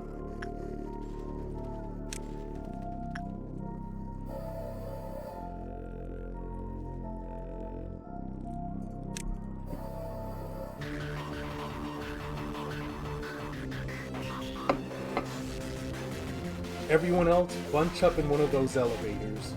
I could split to extraction and records, but my ability to keep attention is terrible. I don't think I could keep track of 4 main rooms at once. I'm sorry, I just couldn't.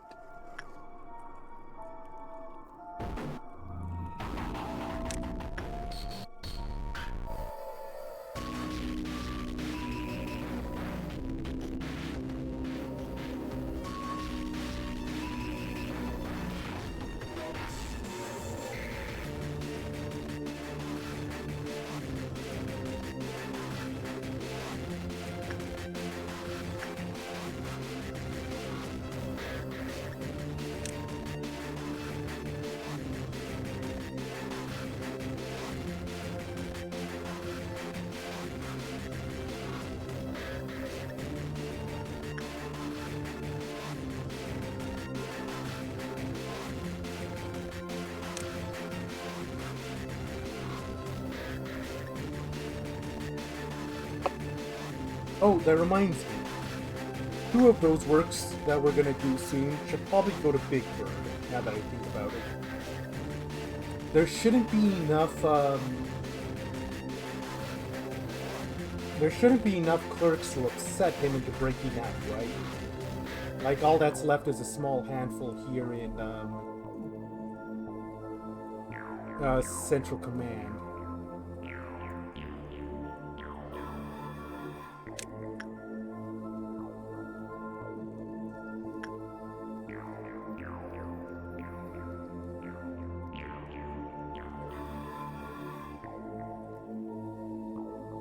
So, what do you think I should do then? Do I kill any clerks from Central Command, or I guess the question is if there would be enough to take him down from 5 to 0. Survey seems to say no, because 25 is a pretty big number, and Central Command is only down to 1. Or what level 1 of clerk benefits, that is to say.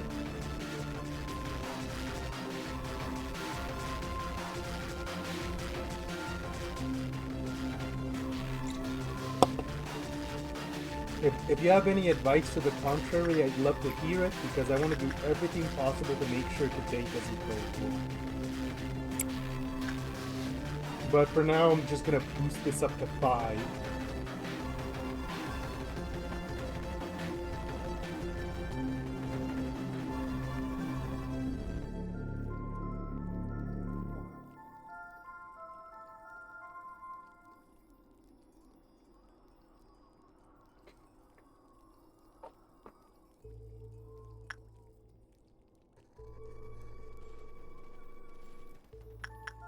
Do you want to know what the funny thing is?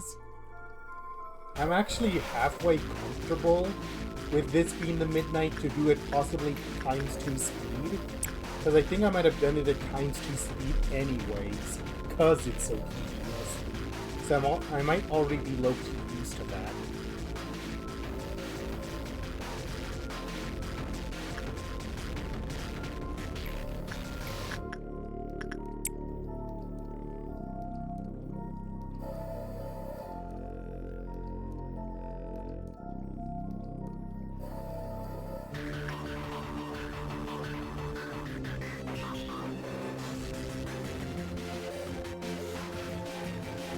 And that's what we have this for.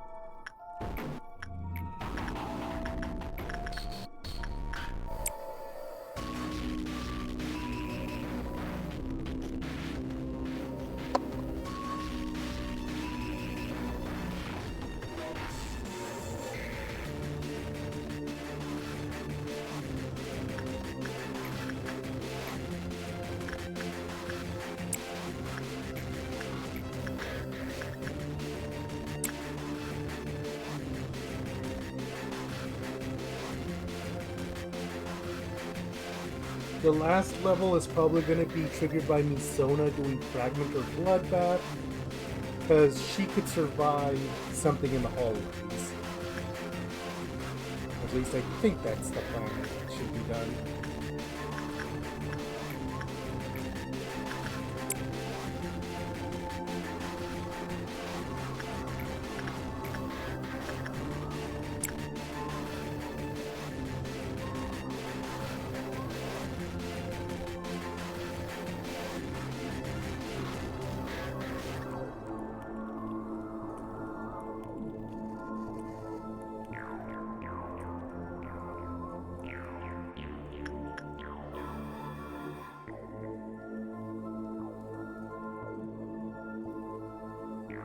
I hate that I can't tell exactly how many Central Command clerks are left. Probably the most evil part of this particular level design is that unless you're like insanely skilled at the game or something, you're guaranteed to wipe out all your clerks during the midnight. Like 0 clerks to survive. Which means you're not going to get any benefits from the Central Command extending the meltdown timers. So like I said, unless you find some way to deal with the midnight very fast, which I'm not sure is possible, you're always you're almost guaranteed to face a midnight with minimal help.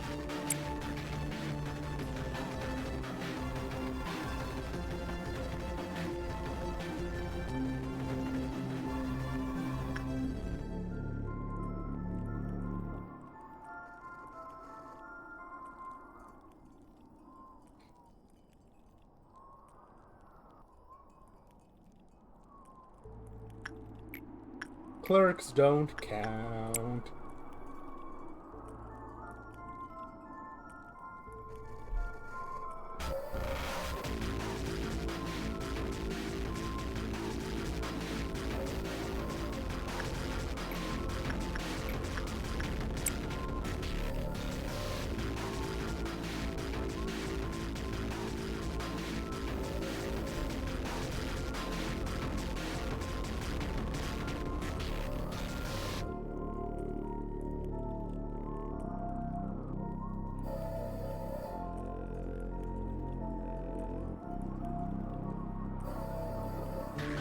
Oh, Punishing Bird broke out.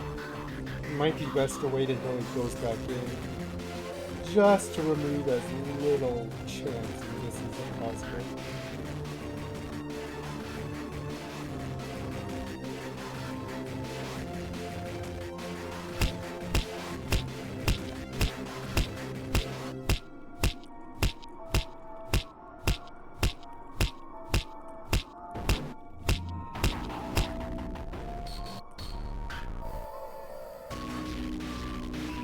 It stopped pecking already? Did it find someone in a red weak suit or something?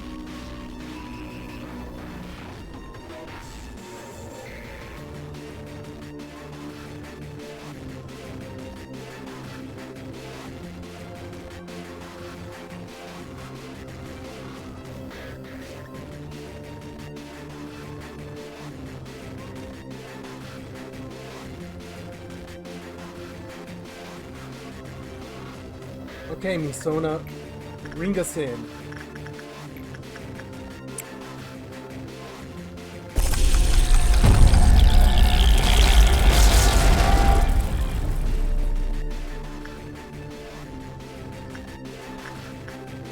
Well, there's one of them, but I don't see the other.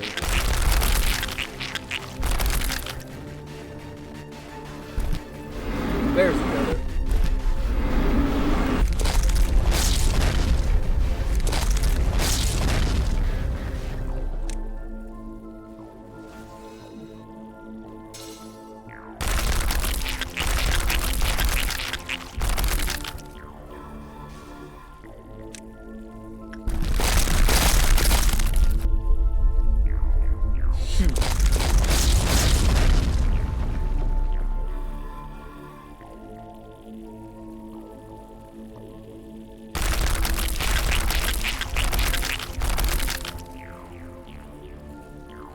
Damn it.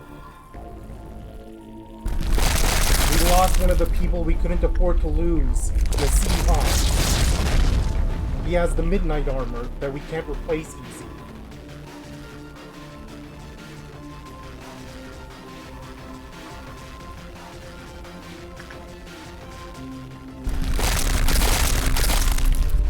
So what do? Do we just forge on ahead and have the Sion wear something else when he comes back? And hope that the piano person shows up?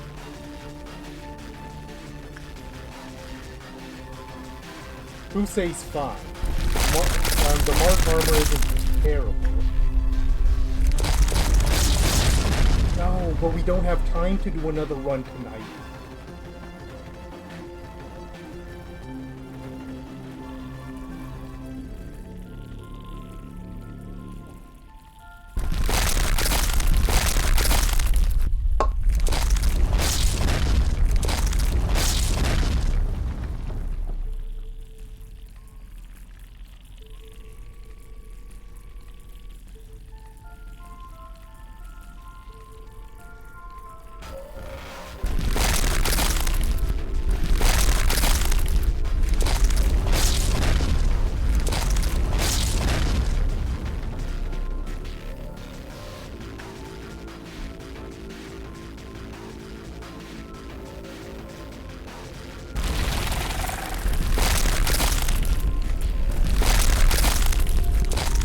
You know what? I might just do another run. I swore to myself we would get this done tonight.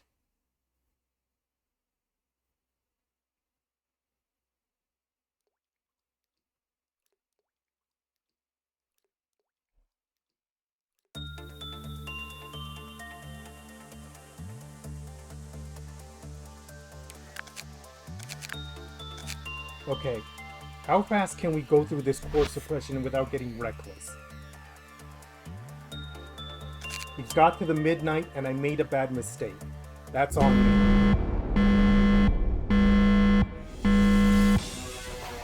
Violet Dawn, Crimson Noon, Dusk of Green.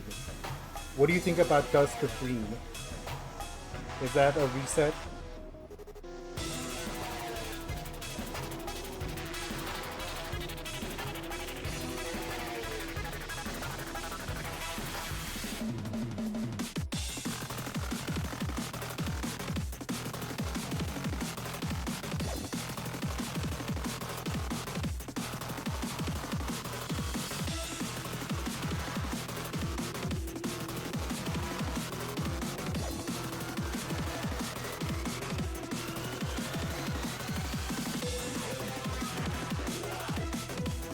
Yeah, enough clerks might live through 0 clerk deaths, and those two might be worth the green dust.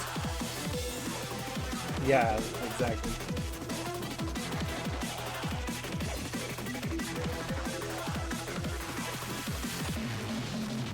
You know what my real mistake was, besides not waiting?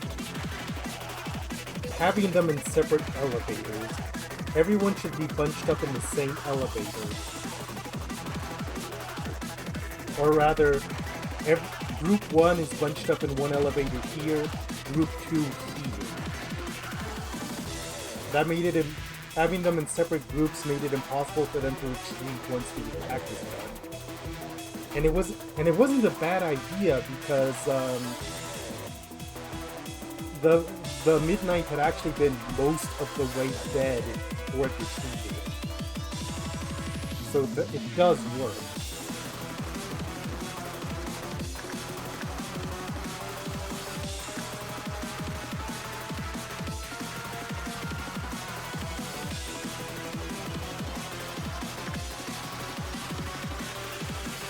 Well, I guess the good news is that now we don't have to re-get the armor for...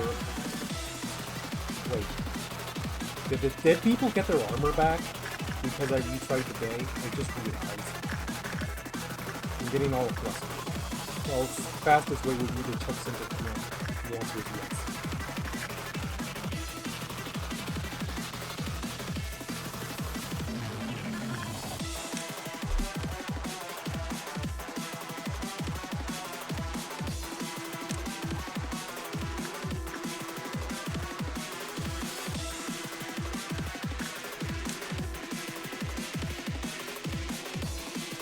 So, to reiterate my mistake,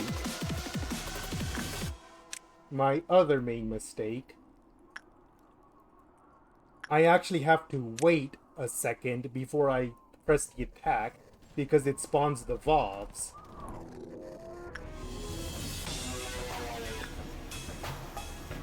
And those VOVs are gonna attack.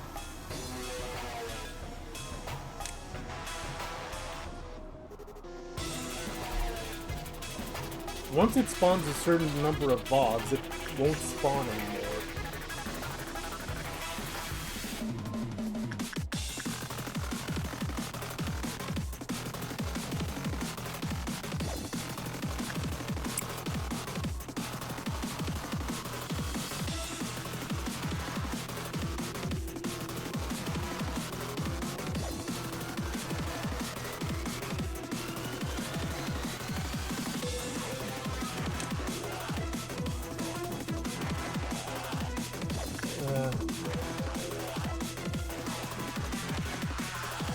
Well, I guess the problem now is that I actually hadn't been expecting to still be playing, so now I'm kind of at a loss for what to talk about.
I think I'd rather wait.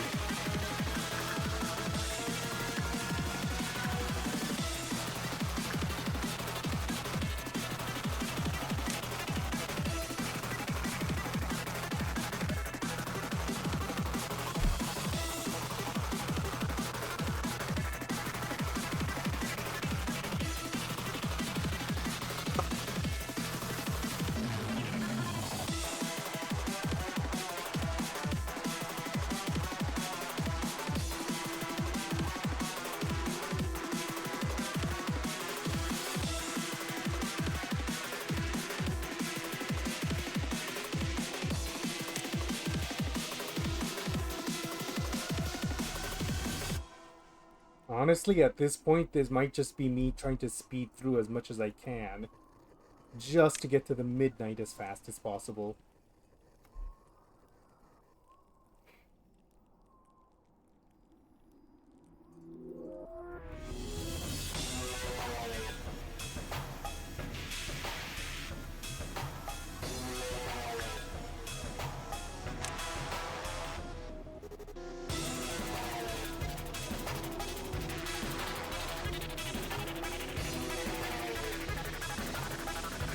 Sure does.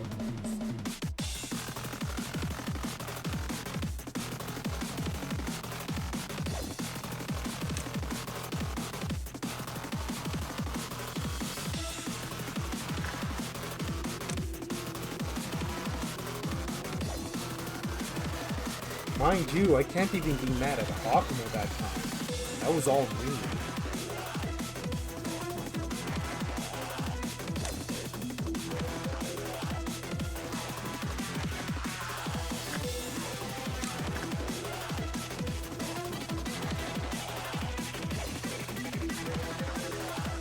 I completely forgot about how that challenge works.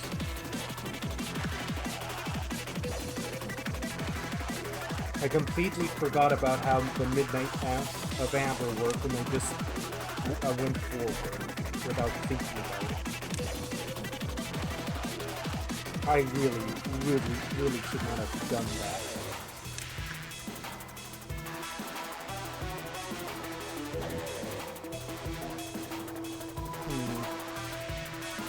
I'm gonna have every hallway covered anyways, because even if it's not that, even if the hallway coverage isn't too urgent right now, it is gonna be more urgent later for the Crimson Moon.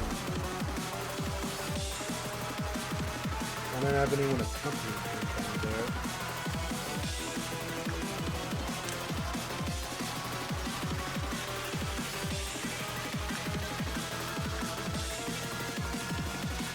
I think that's everyone, so Hokma Core Suppression Speedrun, go. I basically got this down to clockwork at this point.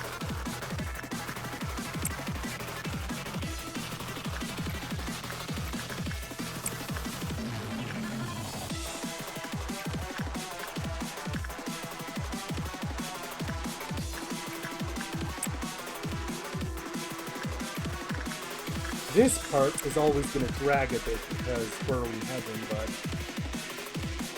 it does give me a chance to catch on breath a bit.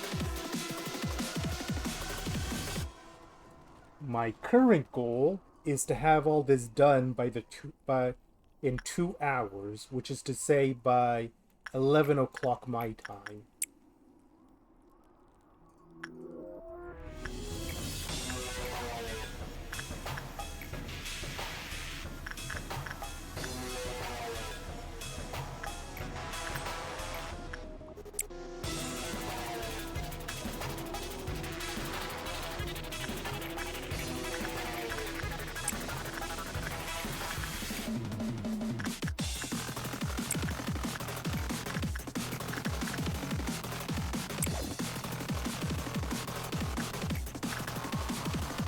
The time has come for me to lock in.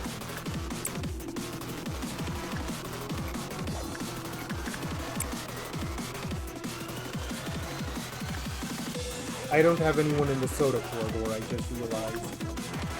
Why are 2 people down here? Listen, get up there.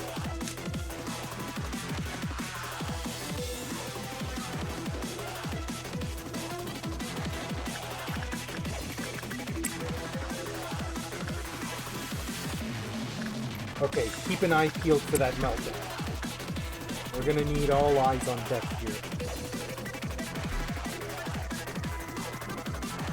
Well, now that I think about it, I suppose I could go on that conversation about time, about time powers that I never finished.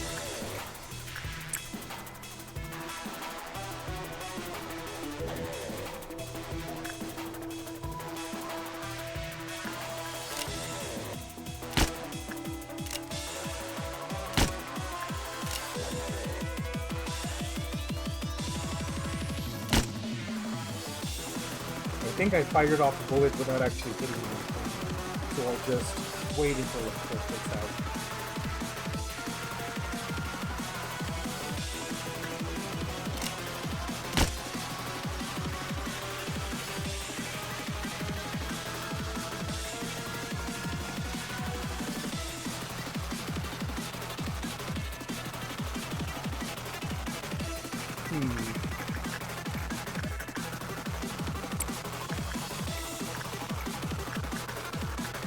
Since the Vogs are going to be more or less left alone, I'm wondering what the best way of dealing with Midnight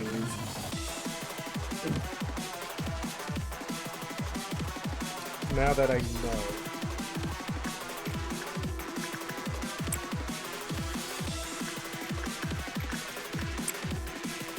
Okay, I guess to recap, because it's been a while since I brought up this particular conversation.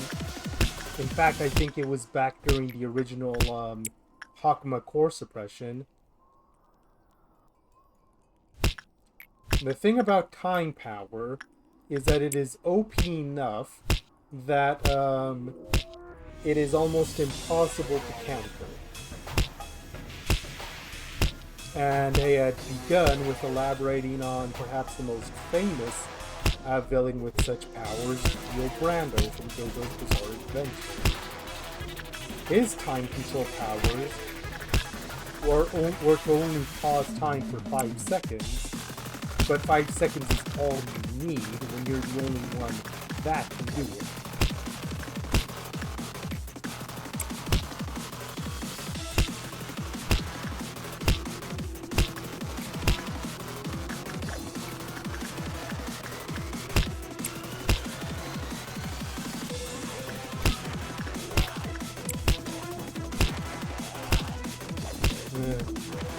Trying to keep up conversation, but truth be told, that blunder has completely shaken me. I'm forging on anyways, because I don't want to be stuck at this anymore, but...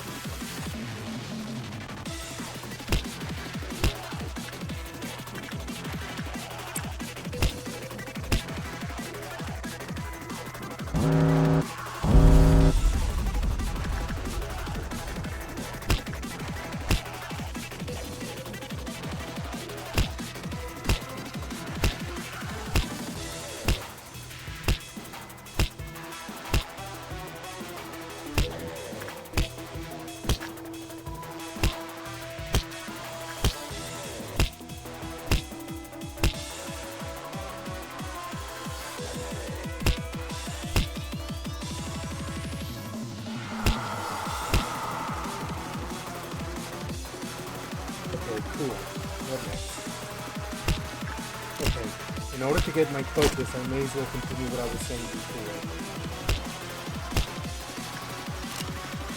No. Execution.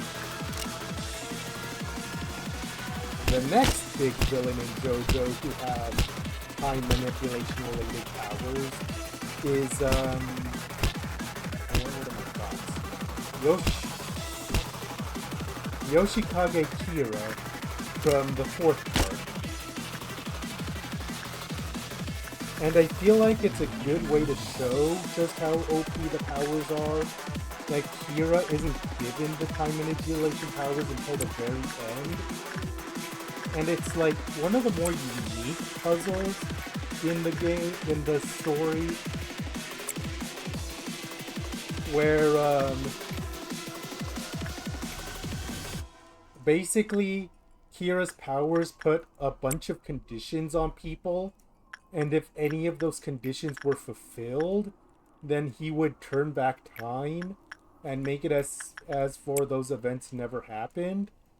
And the puzzle that the heroes had to solve was finding a way to manipulate time, or find a way to track down the main villain without triggering these time powers. So more of a puzzle than a direct fight. But one of the more infamous examples, and also one of the more confusing, is the main villain of Part 5.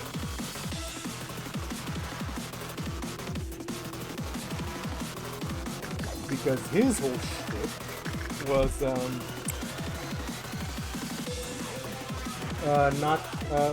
not rewinding time like the previous two, but skipping time.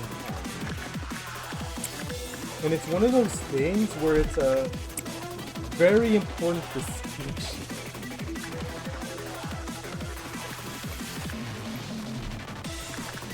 There was a very specific rule where anything that gets skipped over, no one can directly affect, not even the person that has these powers, but the application of that rule was deemed inconsistent. And people argue to this day how well done it all was. Damn it, punishment bird broke out again. Why are you breaking out all the time now?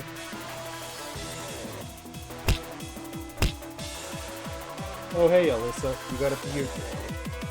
You're not gonna keep it, but you got it.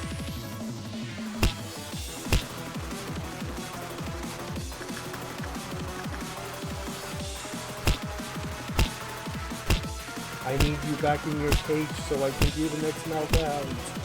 Go away already. Well, I guess while I'm waiting for this, let's roll pressure. Moon.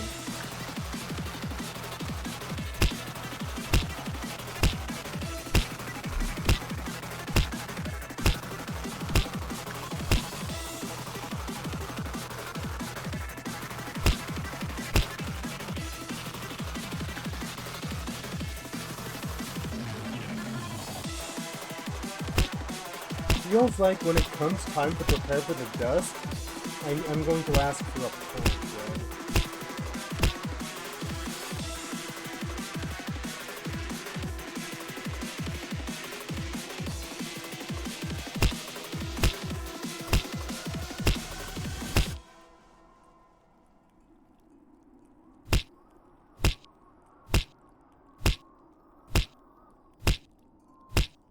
Come on, bird, go away.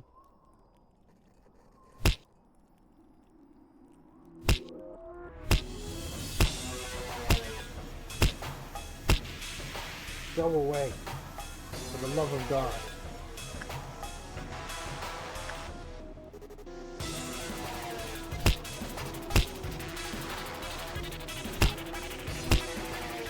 If I thought I could get away with it, I would shoot. I would hurt you.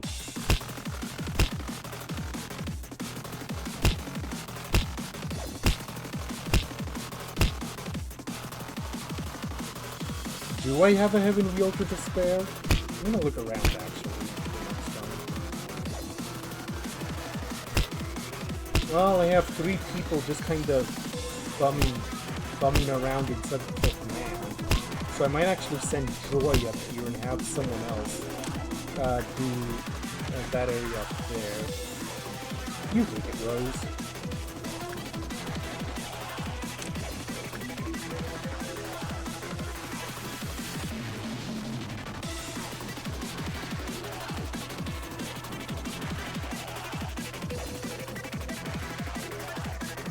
Come on, game. I need you to stay with me.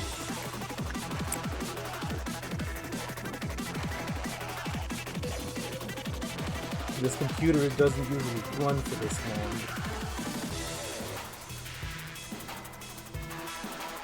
long. Little Prince again? I'm gonna have Gabriella do it this time. Happy Teddy Bear will ignore. Emilia, get on that. Okay, we're good.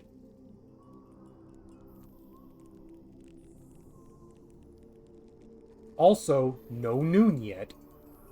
It's gonna be, 4 meltdowns instead.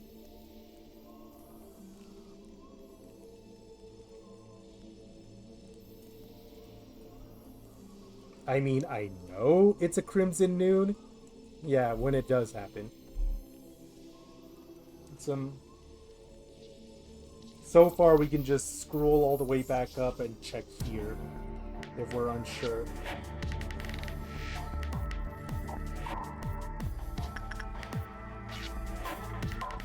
I guess the question then becomes, do we start killing more clerks, or do we stay the course of what we're currently doing?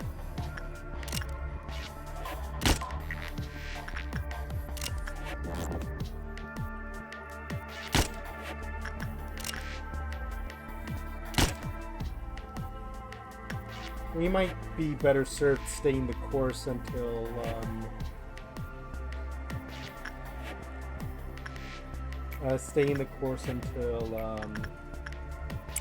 the dusk comes, and then we'll see what happens.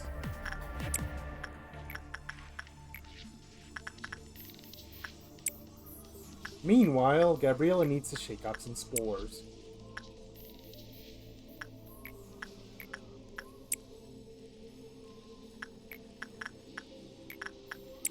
See how much faster we move once I've decided on a course of action?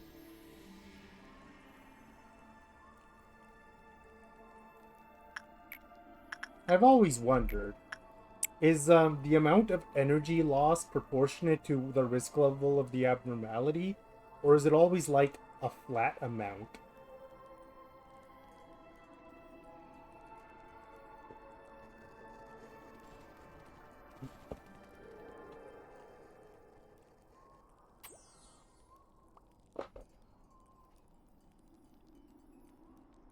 But then again, you usually aren't in the habit of letting Vovs and Aleps bust out anyways. I guess the one area where it would be a bit more problematic might be the key rank. Usually being the operative word here is the thing.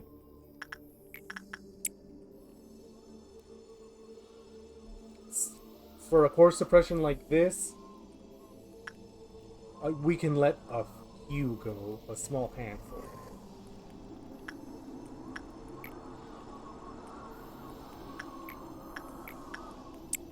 Just as long as it's not anything like legitimately dangerous.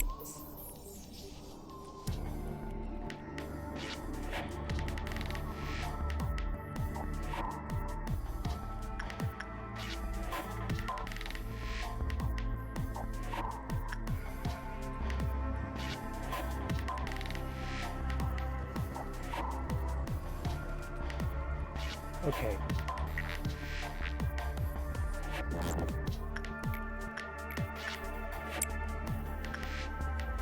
For this time, keep an eye out.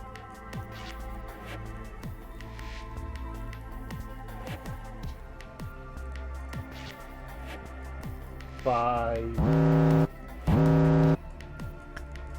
Okay, Queen of Hatred's one.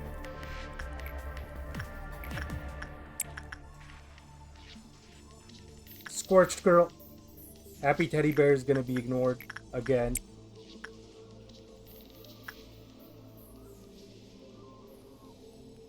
Paday will grab.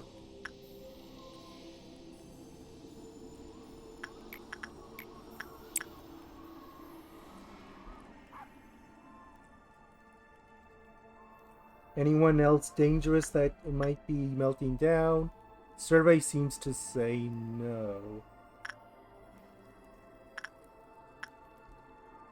Honestly, Happy Teddy Bear isn't the worst thing to keep melting down.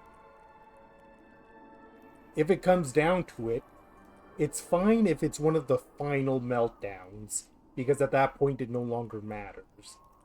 Like, if it's part of the group of 8 meltdowns at the end, then we grab it.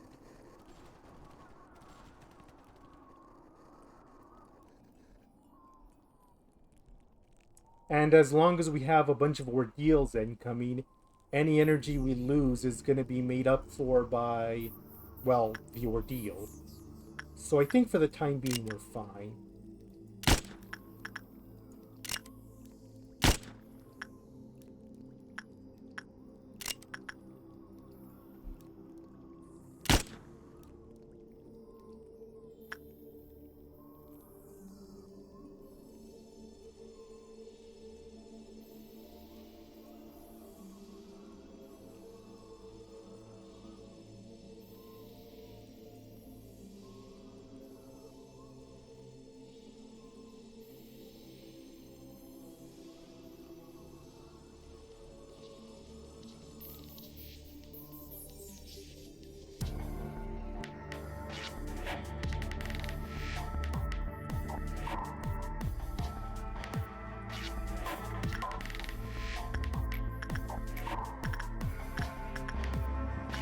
Okay, while I'm rushing my way through this cycle, is there anything specific we need to do for Crimson Moon? Or are we all set for it?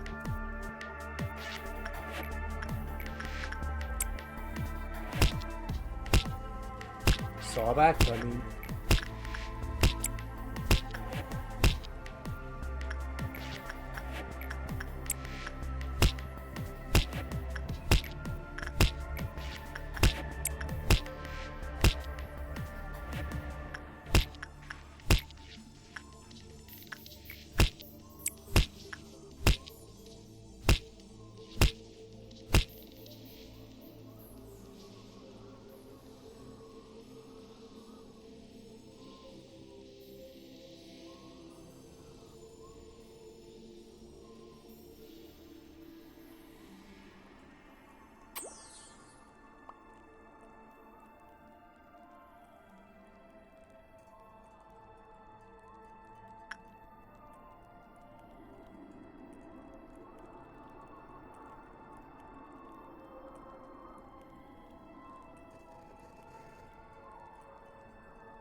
I guess it depends on where the noons decide to spawn.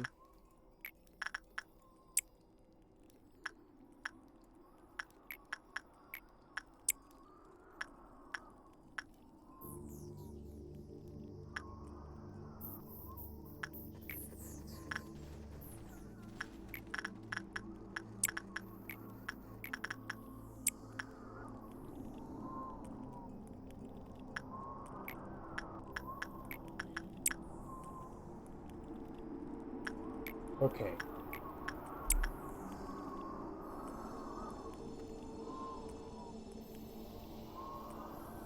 I guess the real question is if the dusk is going to be right next to it, or if we're going to have some meltdowns. That could decide a lot of things.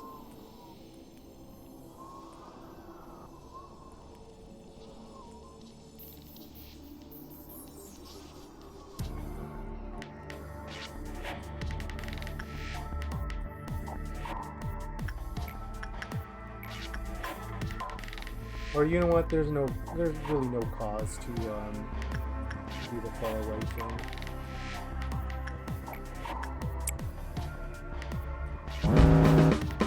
It did, because today hates me. Okay, who was that?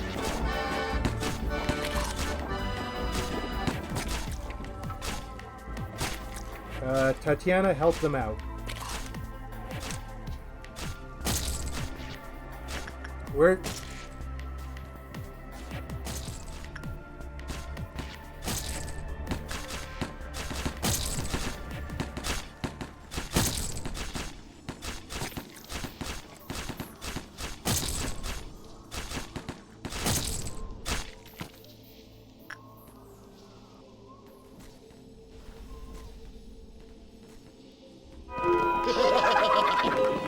Dunzo. The good news is that took no time at all. The bad news is that we now have a green dusk to deal with. Right off the bat.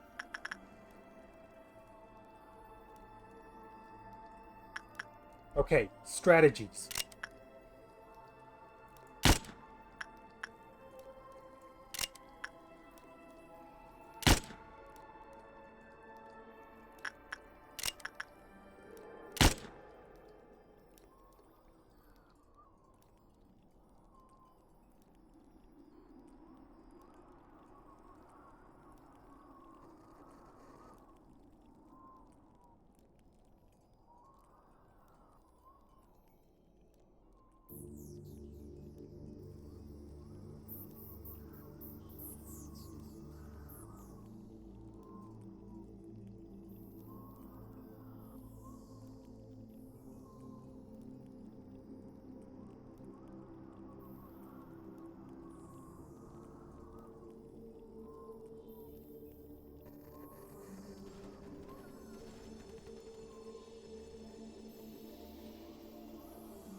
I'm thinking information then, since it's pretty central and can get to the lower levels easy.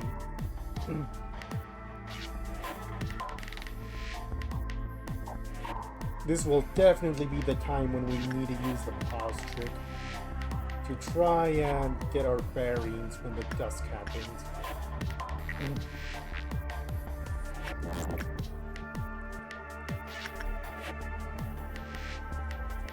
Well, I guess the advantage of the mob tactic is the wind-up time to the factories. It's possible that the factory might die before it gets to spawn anything, but we'll see.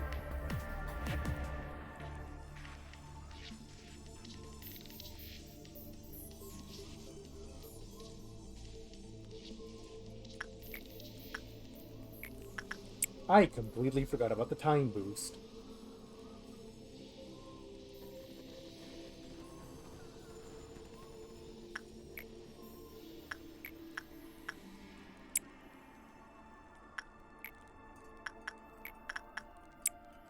It had to be right after, too. Couldn't give me a cycle to catch my breath and maybe kill some more clerks.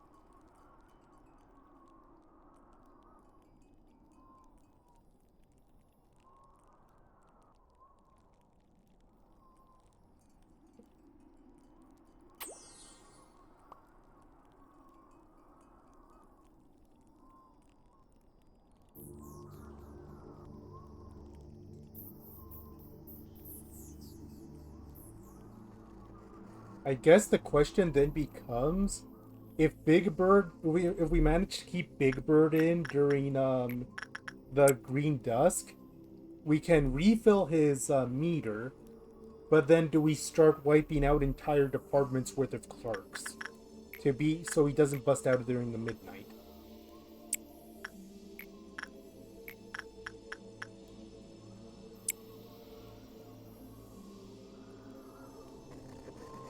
Okay. Then if there's anyone left, first is gonna be training. Now might be a good time to grab the blessing too.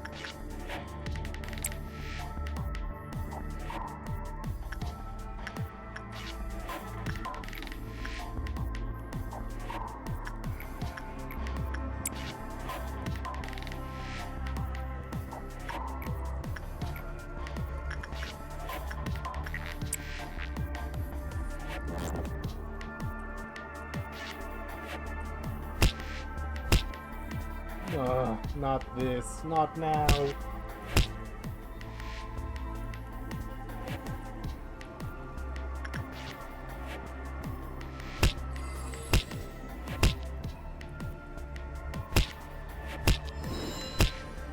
Okay, after punishing Bird goes back in, everyone to main room of information.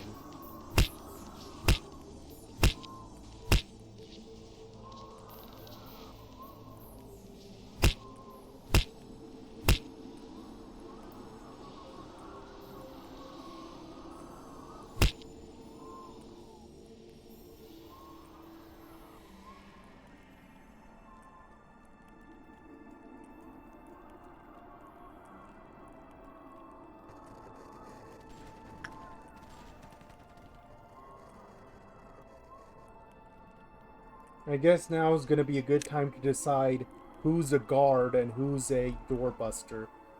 Or a factory buster. Bleh.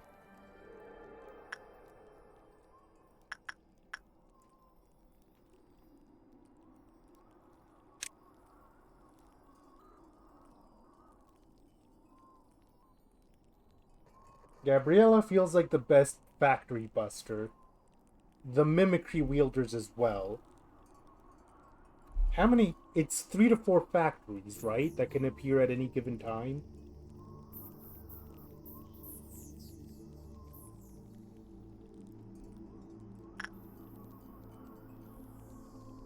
Because in which case, I might have Gabriella stay down here.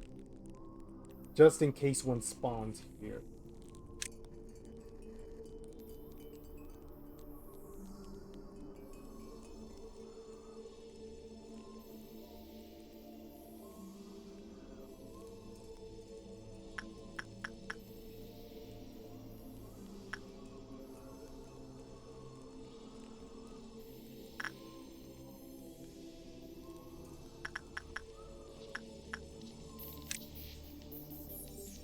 What about the mimicry wielders? Can they solo? Oh, Emilia too. Okay.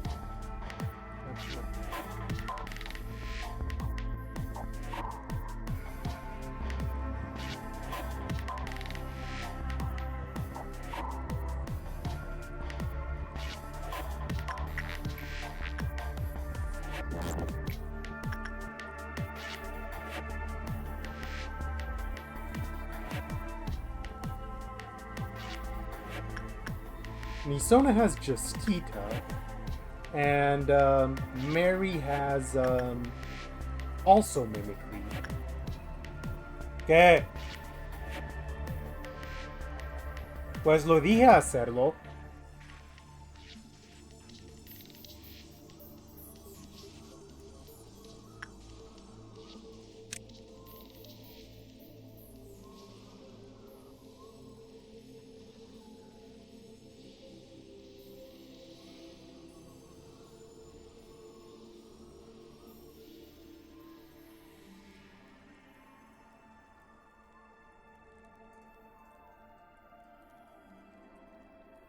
That only covers 2 factories, though.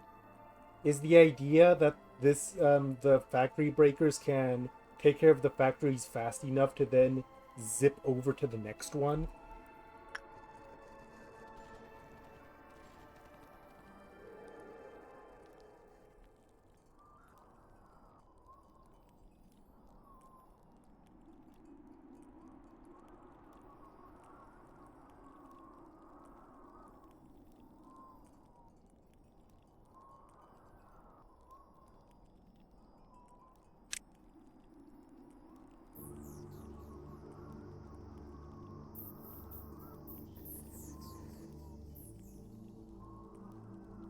This may not have been my best idea.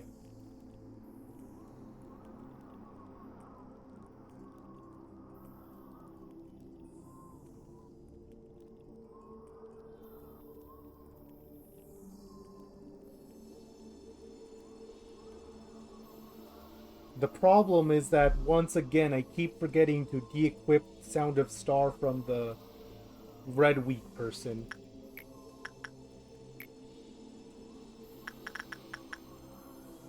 How many times have we done this dumb cycle and I keep forgetting that?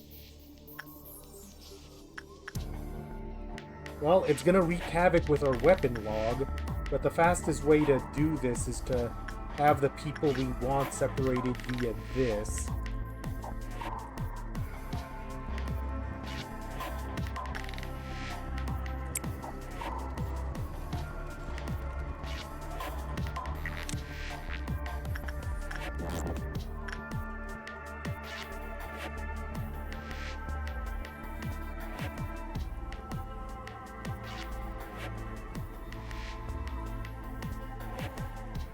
Okay, you two as a combo can hop down to welfare to cover that other side.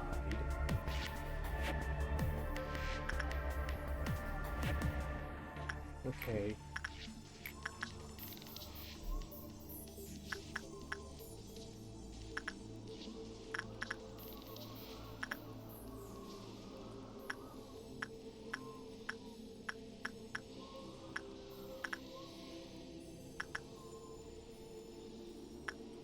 Yeah, Basil. They're the other one with Sound of Star. Maybe Galena with a red bullet or with a red shield could be support.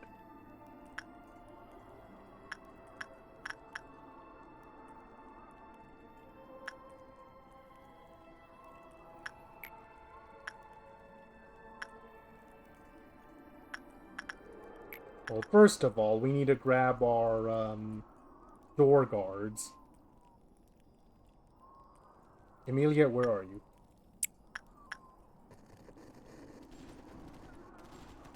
Stay in this hallway. Make sure no one gets in. Tatiana's gonna be a little harder because you took the blessing.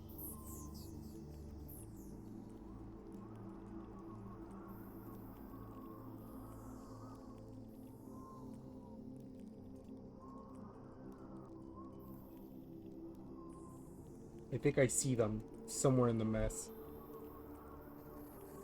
You know what? Just for the time being, I might send half this group down to make it less cramped.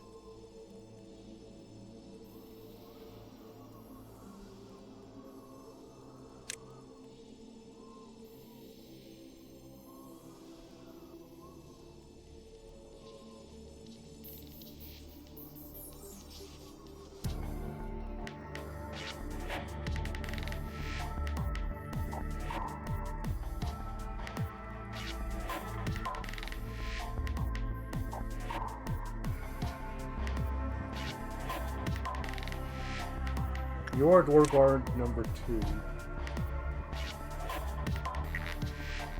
Okay, so what did we want to do about a third factory buster? You said one of the Sound of Star wielders, but who is a good support that isn't the other Sound of Star weapon person? Because they're in red weak armor.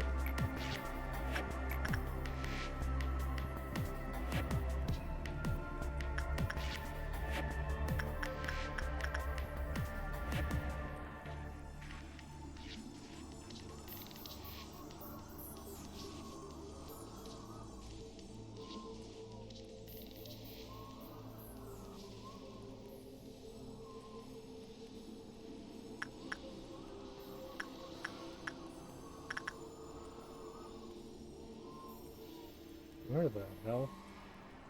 Yeah, Bella. She's welfare, I think. Yeah.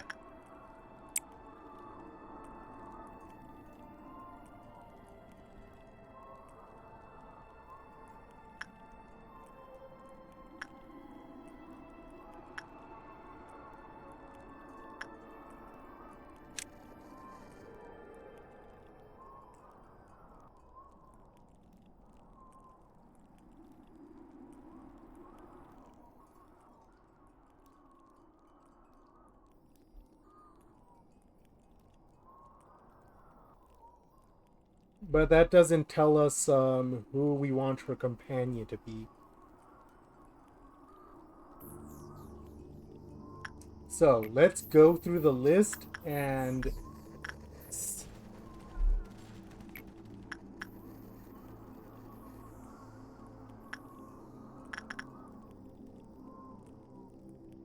Anton has mimicry.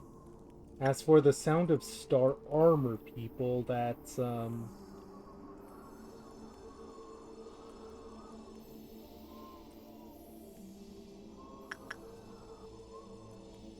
Rose with mimicry, and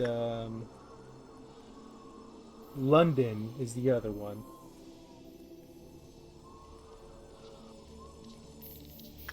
Yeah. Then Anton seems to be our best bet.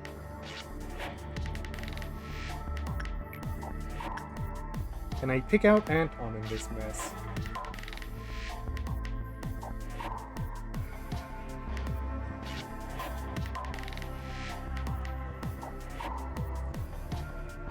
I did for a second.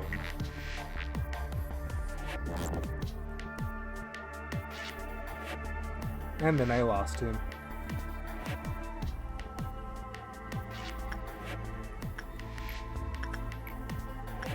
What was that? Control? It is control. You two actually stay here to try and cover this area. Anything else we need to decide for the green dust, or do we roll?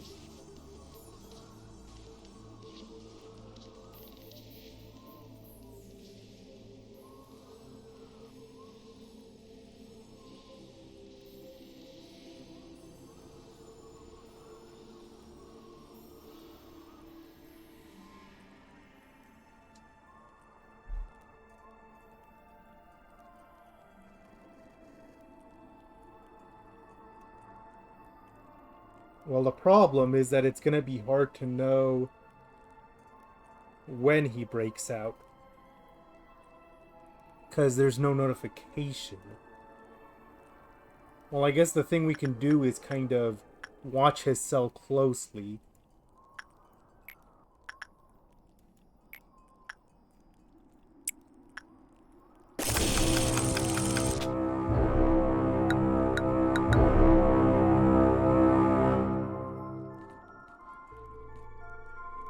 Oh, I saw one.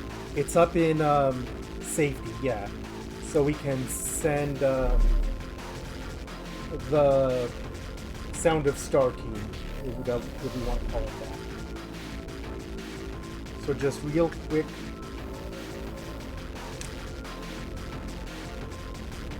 Okay, another one's in control. What do we do about that one?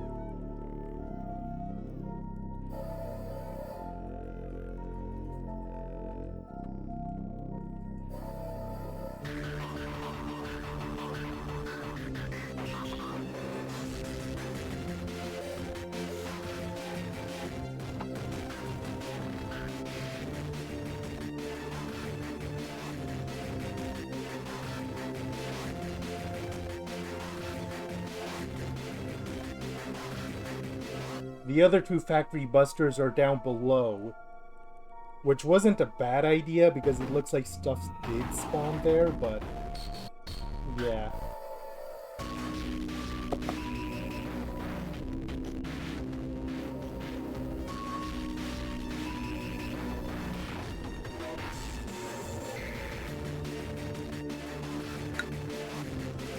Okay, for the meantime, what's going on down here? Where are the other factories? Oh, down there.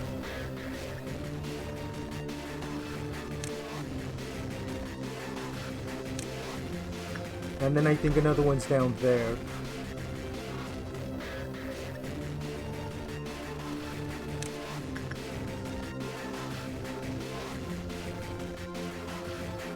Is that 3 or 4? It's hard to tell. Okay, Big Bird's at 3 right now. I feel like if it comes down to it, the best thing to do might actually send the safety team up to control so we can summon the rabbits as soon as the bird comes out. Because I don't think we can stop it from busting out. Oh, wait. This might work.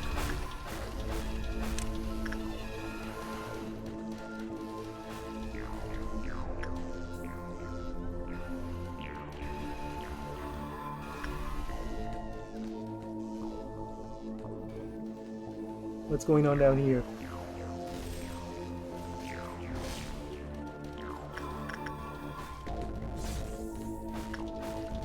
At 2 now. Gotta keep a very careful eye on that.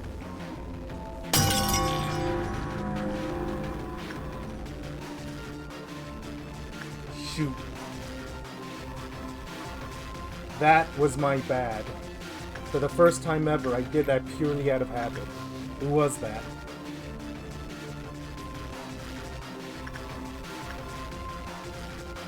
Okay, no. This guy we can afford to lose. Okay, if we're pausing anyways, then what's our plan of attack?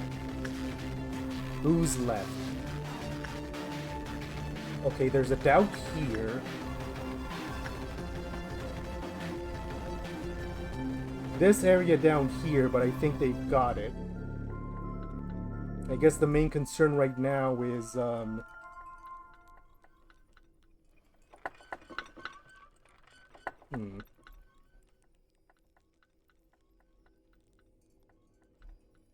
I think it's literally just this noon and this guy here.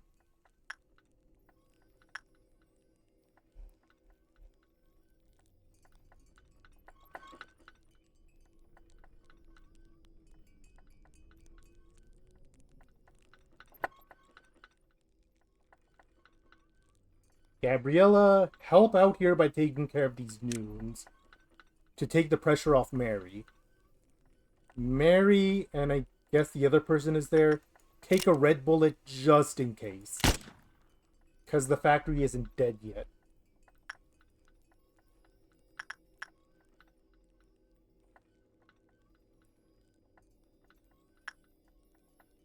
Okay, here's our busters. You three, take care of the noon before it causes any more damage. Emilia, take care of the doubt. Just because I don't want to lose any more clerks. Anything else? Anyone, anywhere else? Do you see any red?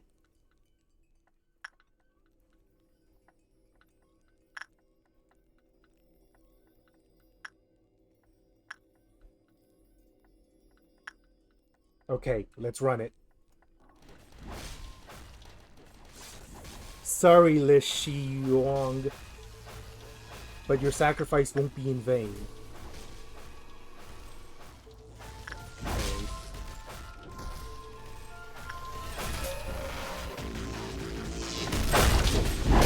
Done. Okay. Damage report. Information lost some clerks, control lost a lot. Everywhere else, disciplinary lost a lot. Everywhere else is kind of fine, though.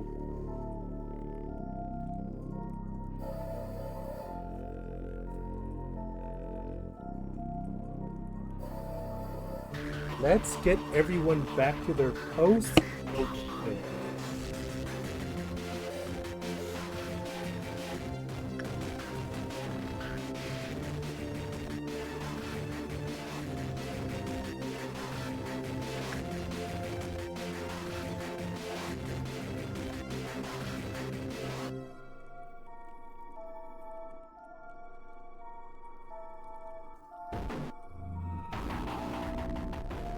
Okay, so now all we have left is to get through this 6 and then the midnight.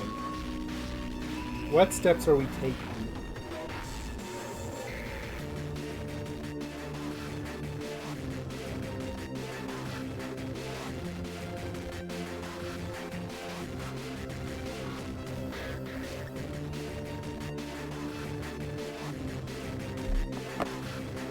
About the same, except I'm not a dummy this time.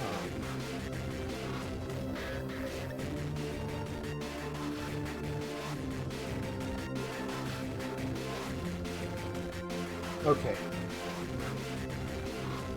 Let me know what we need to exterminate clerks-wise while I'm getting everyone back to their positions.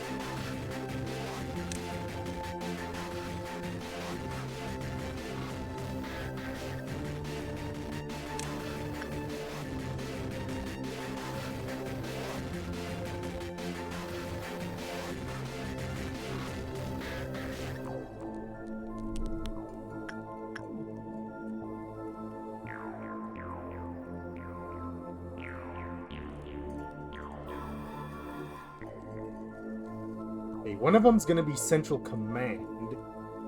What's the other gonna be? I guess information, maybe.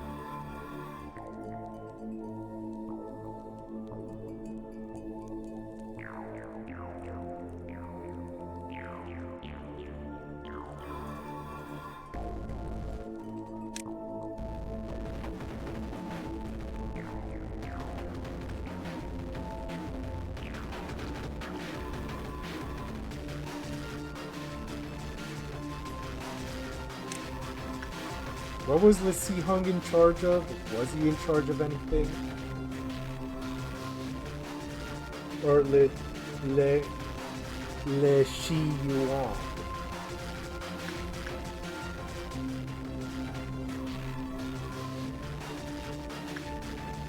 I think he was Central Command. Or what was he?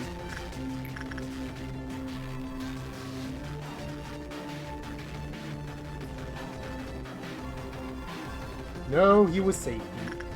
He was one of the safety people. Yeah. Misona works Big Bird just fine on her own.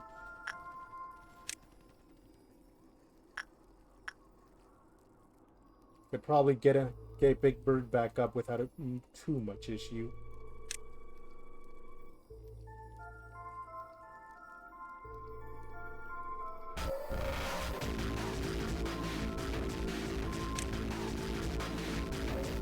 Every mistake, every lesson learned, inches us just that little bit closer to the end, though.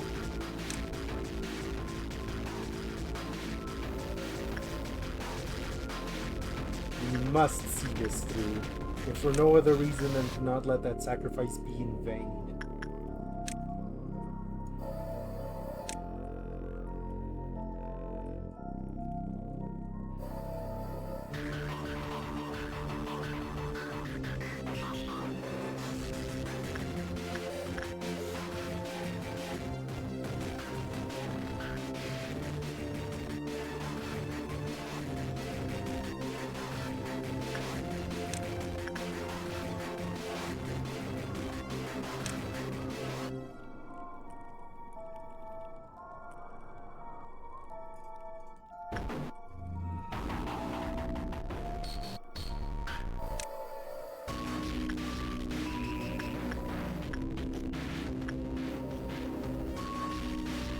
The first course of action might be to wipe out the remaining clerks in disciplinary.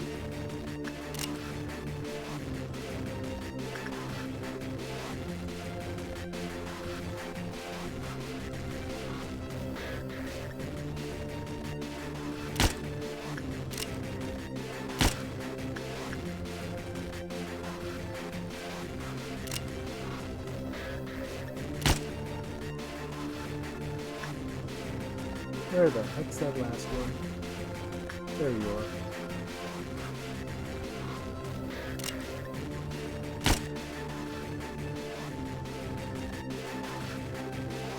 And then next...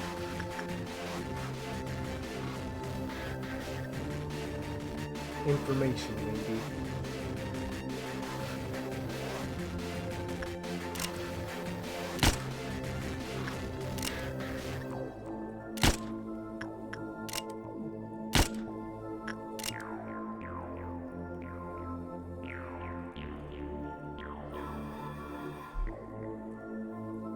Where's my cursor?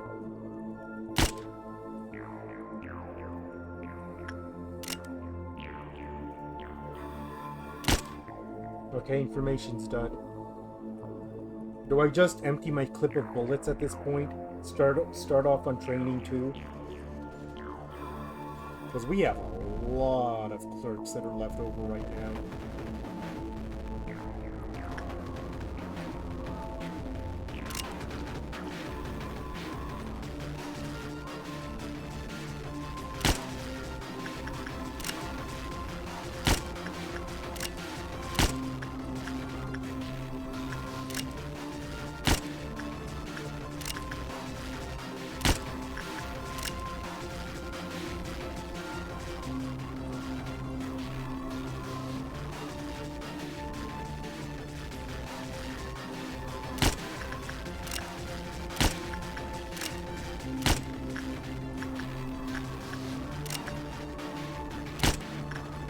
Okay, only 3 bullets left.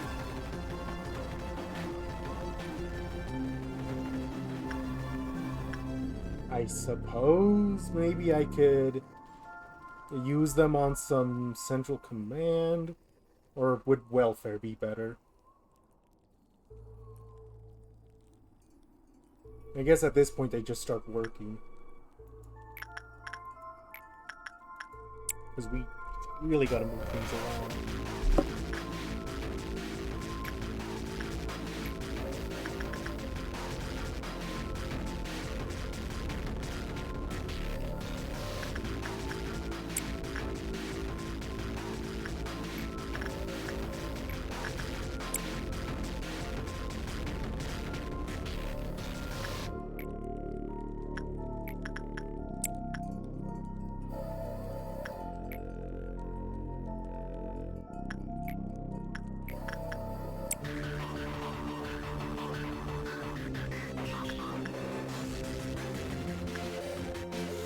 Oh, I didn't get this area ready yet. Or Yeah, I'm just all mixed up now, which is not good. It's never good when I start getting all mixed up.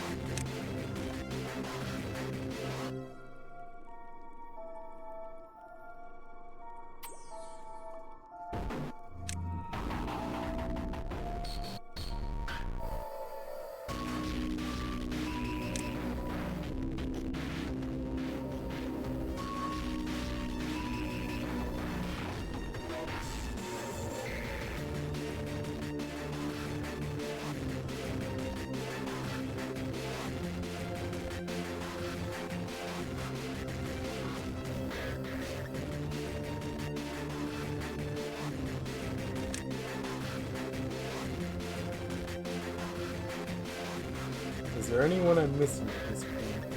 I don't think so, but we'll see.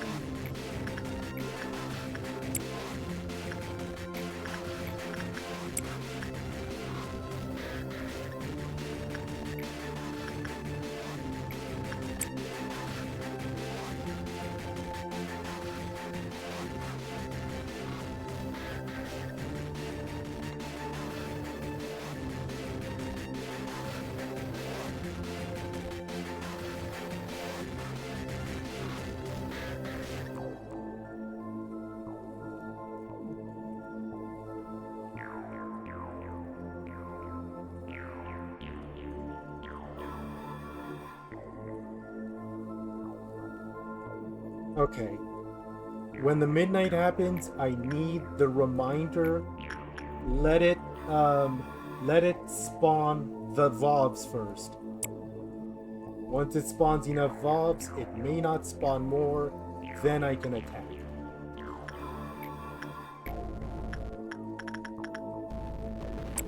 Oof. That big red dead indicator is a bit of a reminder of my piece, though.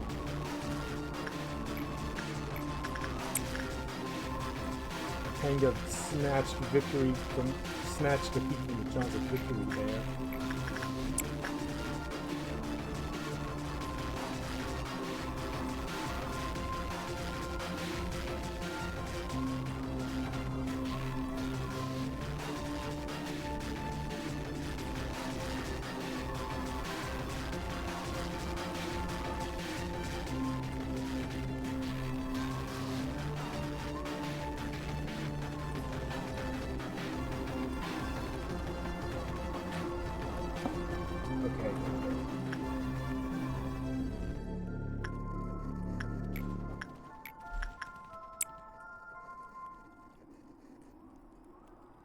God damn it. That is the worst time for that to happen.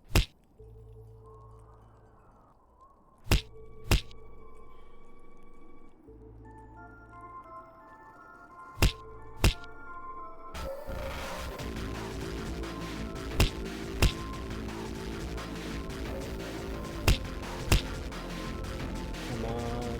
I need to leave this alone.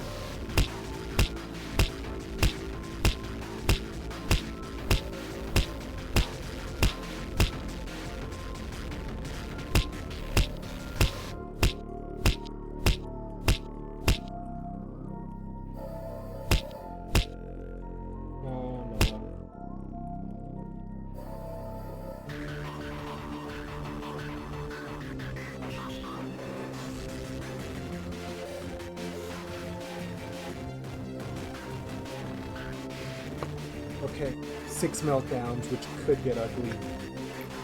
But we'll see.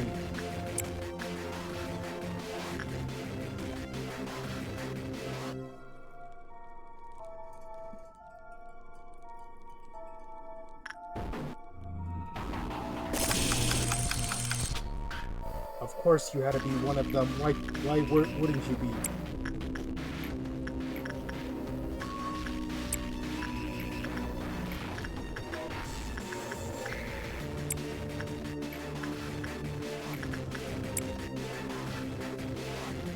Okay, there's a 6th one hiding around here that hasn't been gotten yet. Who is it? I don't think it matters. Also, the midnight's coming.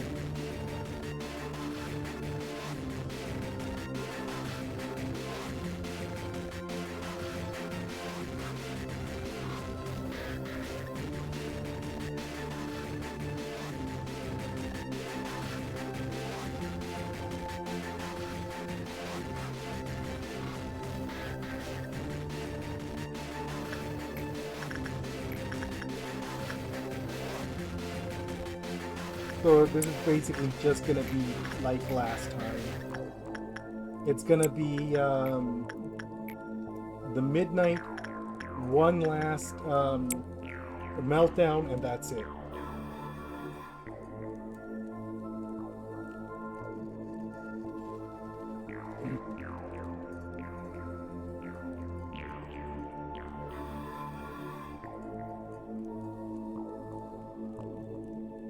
So, what do I do clerks-wise? Because at this point, what's left is Central Command and Welfare. Those are the only two with clerks left. Really? Not Welfare?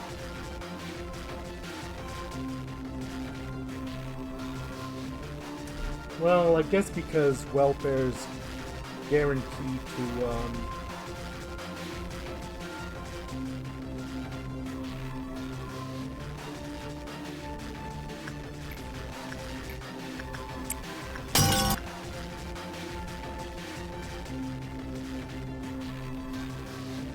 shoot. I'm getting too tired for this. I'm making mistakes I shouldn't make.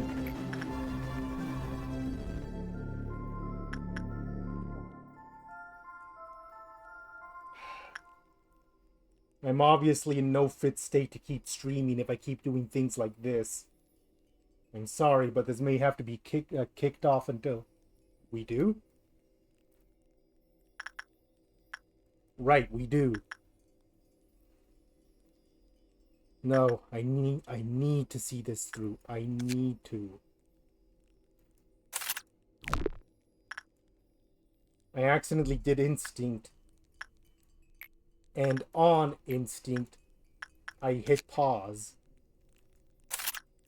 I need to finish this now. Otherwise, this would have all been for nothing. I must.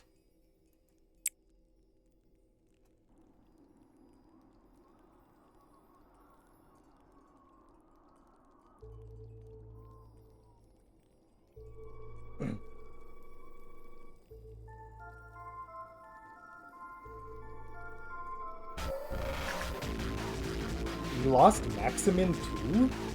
Jesus, Hokma. You really, really want me to give up. How did that happen? That was only one pause.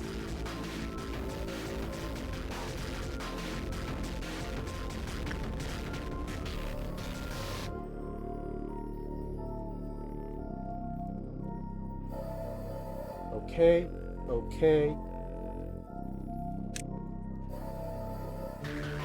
I'm gonna swap things around. Maximin? I don't think he had anything that great. He had Mark IV for sure, but...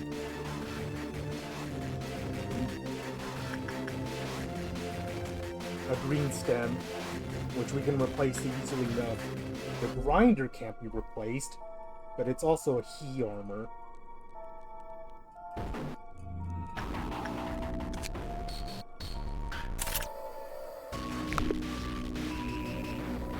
I feel like we can replace it with a Bob at this point. We'll figure it out.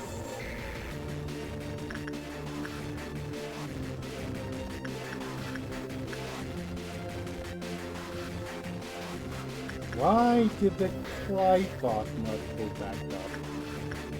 What the hell?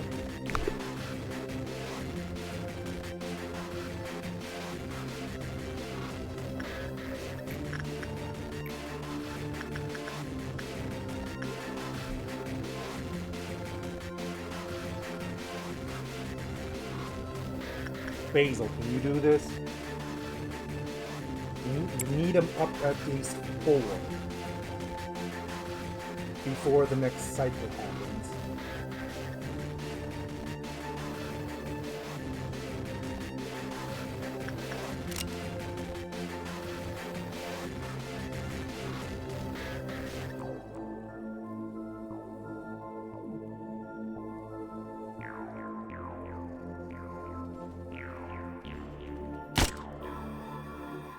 this is the time when we need to start having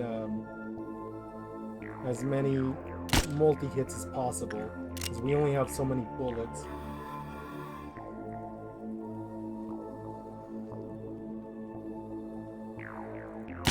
Shoot. Okay, he's at least up to 4 now. I think maybe if I throw Gabrielle at it, I can put it back up to 5. So there's that.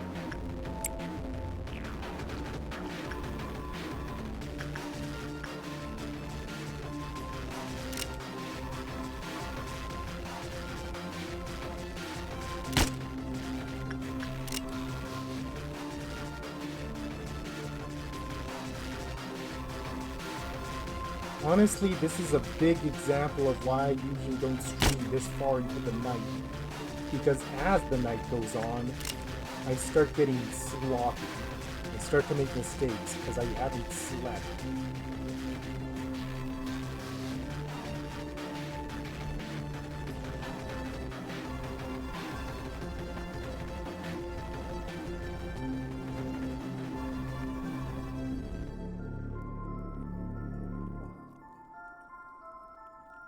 Okay, you're at 5.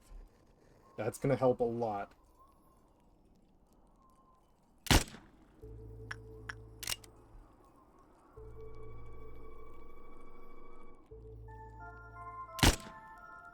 Well, that worked out anyways.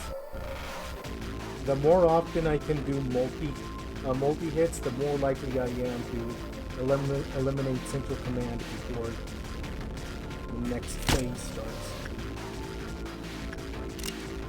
Okay, no more touching the pause button for the rest of the stream.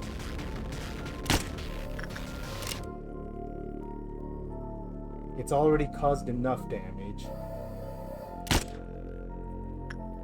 How are we with Central Command? Already down to 1.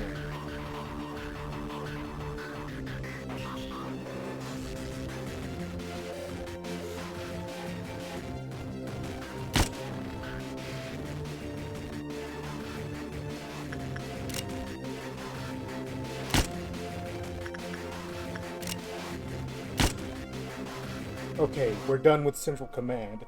I actually managed to eliminate them all. Where was I in my usual cycle?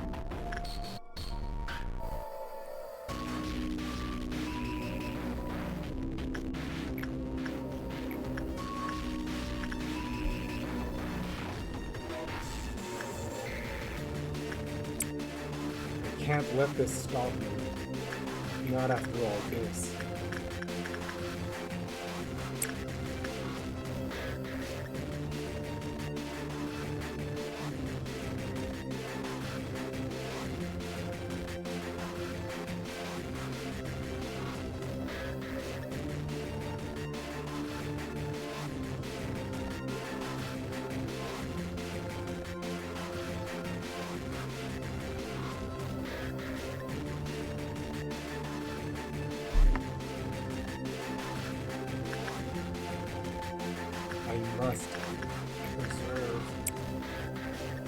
When was the last time we've had a stream this grid? I think the last one I remember that was like this was the lava wall room from Guacamelee 2. There's a stream I haven't called back to in a long while.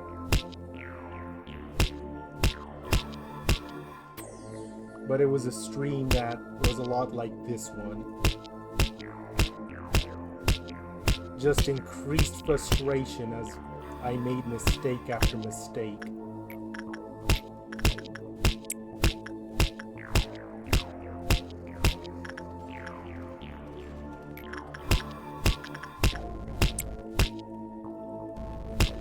Okay. Now we start getting ready for the midnight. Get past it.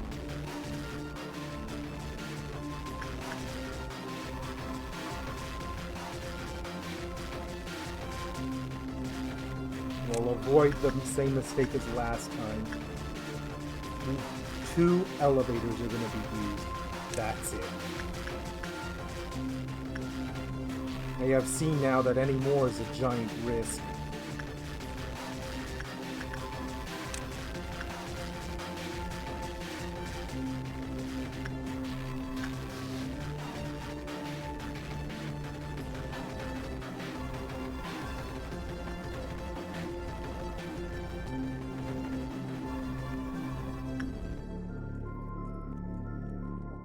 Okay, has everyone... I'm gonna wait till everyone finishes moving.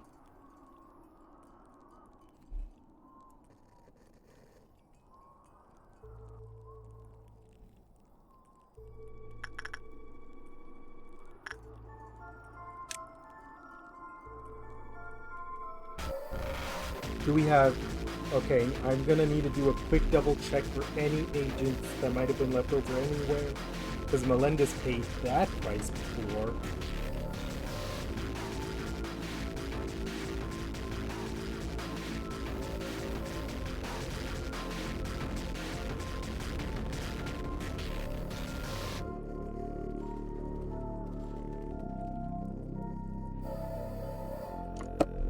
So there is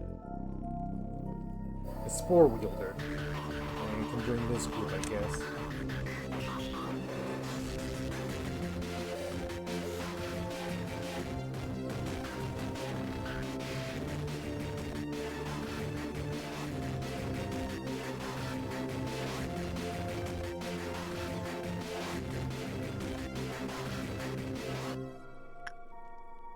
I don't feel like I see anyone else.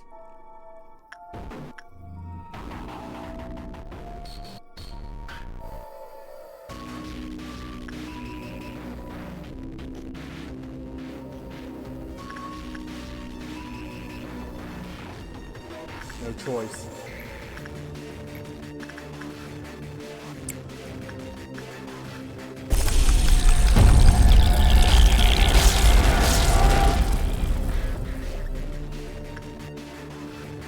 Okay, there's one right there, but I'm not going to touch it right now. Yep, because of that.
Progress so far. Pretty good amount, actually. Might be able to kill them the next time they swing by.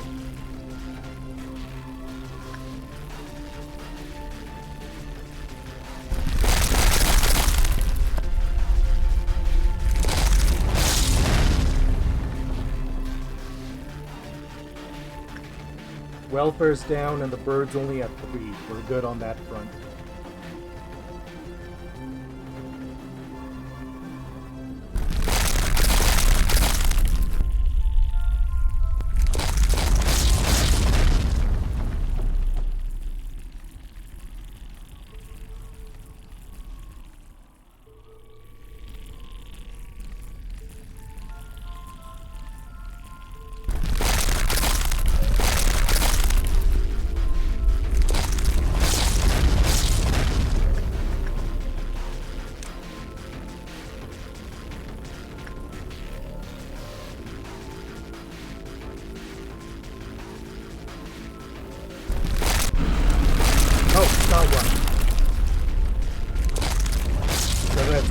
A load off my back.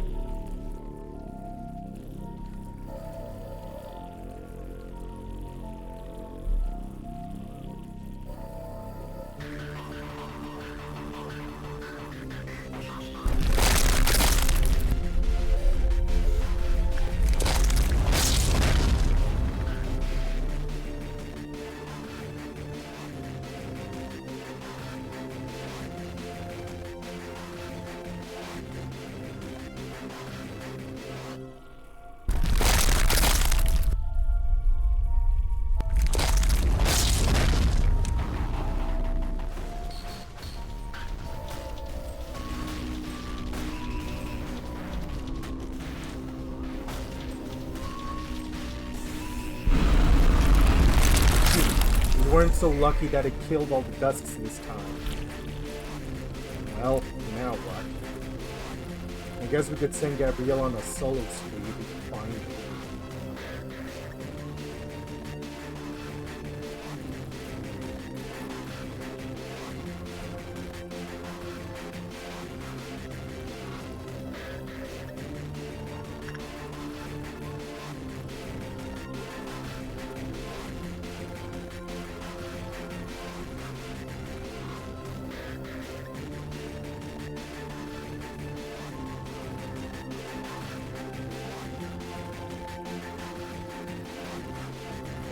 Maybe I can have her be kind of like a one-woman kill boss. Just put her in a hallway and just wait for dusk to swing by. Nope, stay in this hallway for right now.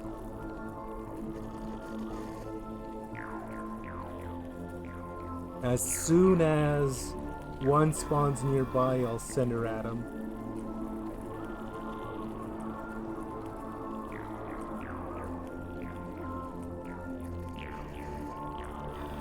Like that one. Move faster, Gabriella. I know you can.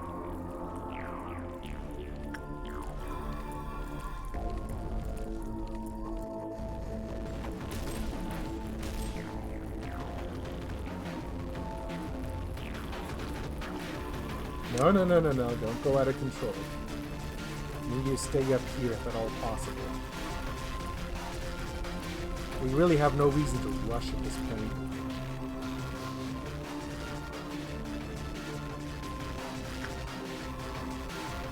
I'm gonna say let's continue that idea. It's gonna be slow, but it'll get the job done.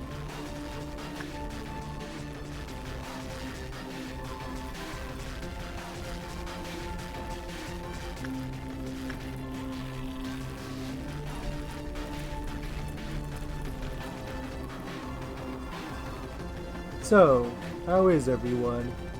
What final things do we have to talk about now that this is what it has devolved to?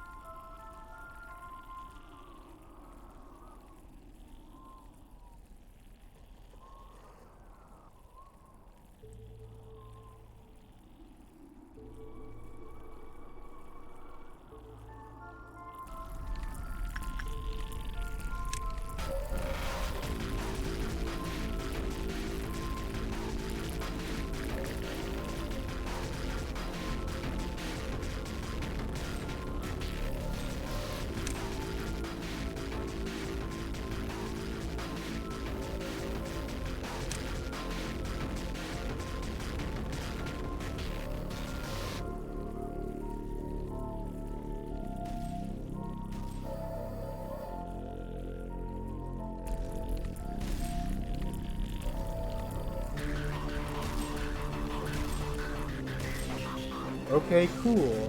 Actually putting in the work.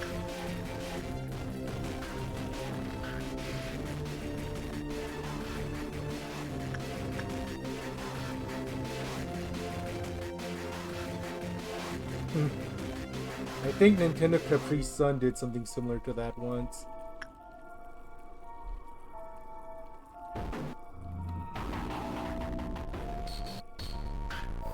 This has been just the bloodiest for Suppression.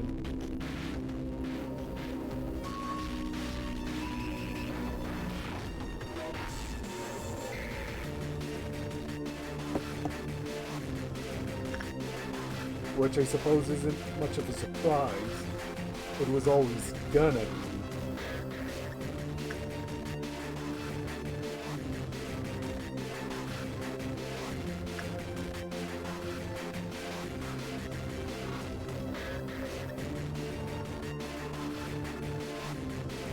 For the 8th meltdown, we might take a philosophy of if it's not critical, we skip it. That might lose us some energy, but the important thing about this last meltdown level is to make sure nothing problematic breaks out. Oh, that's why. It's in a super long corridor. That's why it's taking so long.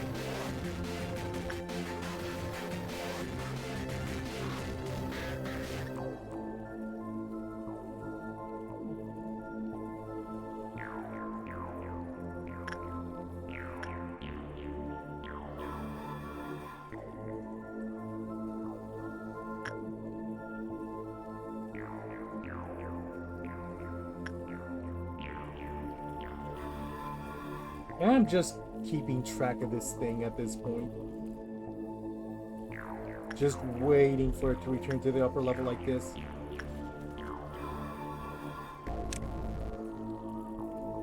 Can you intercept it in time? That's a no. Or, never mind. That's why you always gotta at least give it an attempt. Okay, once again, everyone return to your corridors, and once again, everyone's split up again.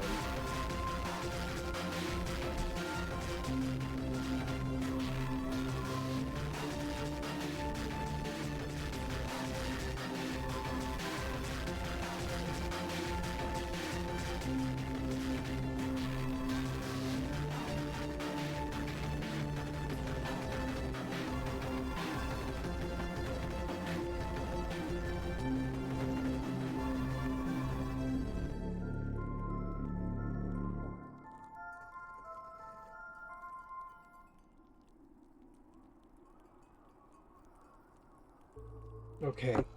Oh. My energy's really starting to reach the end of it, so this core suppression needs to come to an end soon. The good news is that most of this is like just a cycle at this point.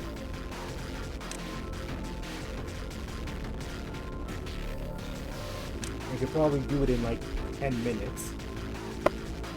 The real issue is going to be what happens when I hit that milestone.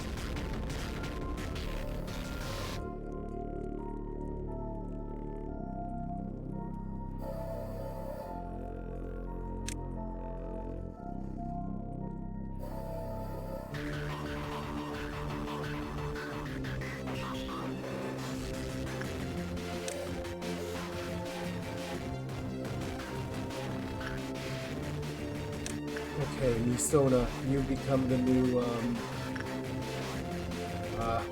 it's hard to reach you because you're being covered by worm corpse. You're the new King of Greed Watcher, because someone has to do it.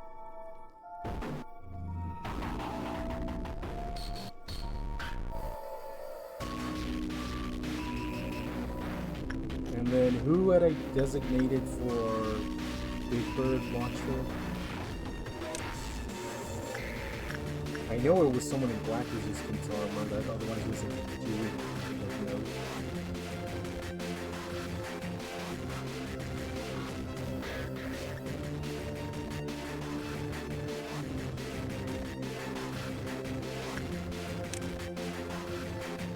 I need to figure out where everyone was before I kick things off again. Otherwise, things could go very south. Was it Bella? It might have been Bella, because I think Neil was the person that always had me, yeah. This area will melt down. It's a non-issue.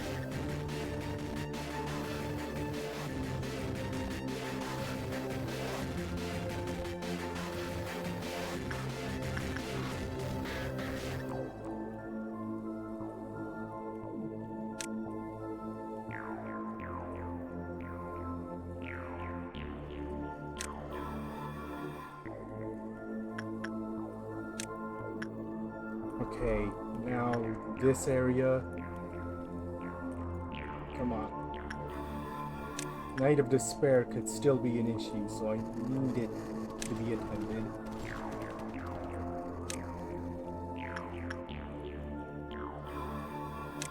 I have a question now that we're at the end here. If Big Bird were to bust out, would it count as like just its usual bust out where all it does is peck at people? It won't be angry.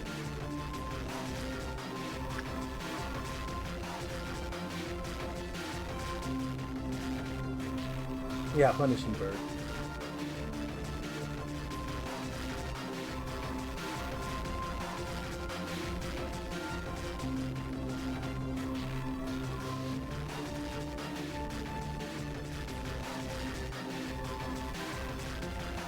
I think I've got someone covering every problematic abnormality at this point, So literally all we have to do is rush to the end of the day.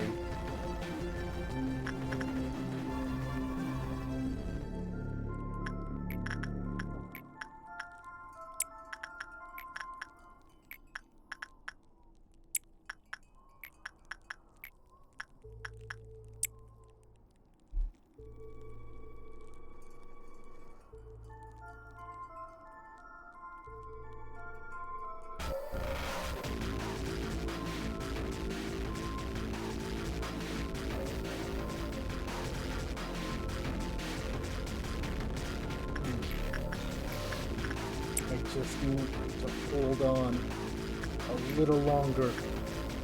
How many times have I said that at this point? Probably too many. But I'm only saying it because it's true. It feels like I haven't been this worn out in a long time.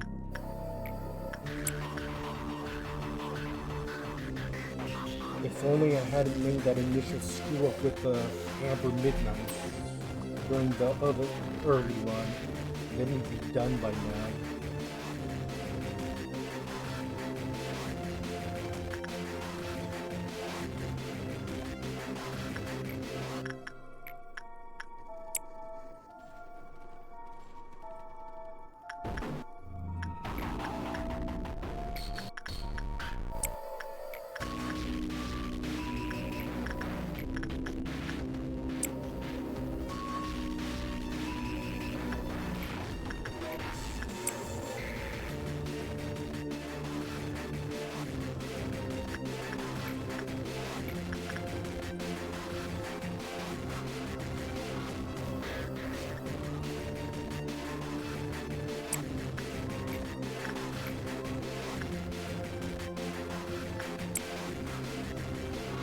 Okay. Showtime. We'll use escape key as needed. But otherwise, just cross our fingers and pray.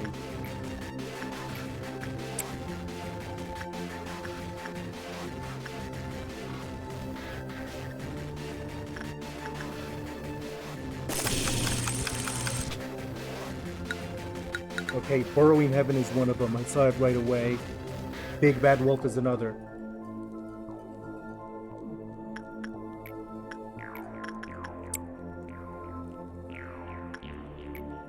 Yang is another. We'll ignore it. Let's see, Hunt. Queen Bee.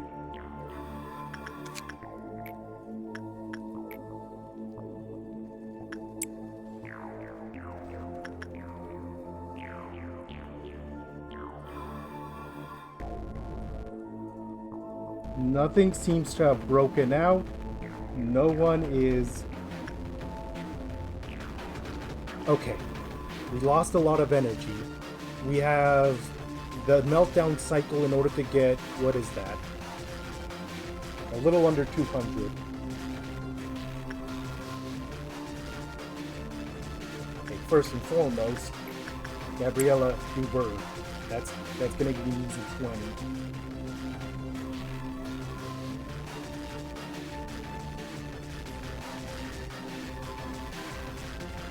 Did I say easy 20?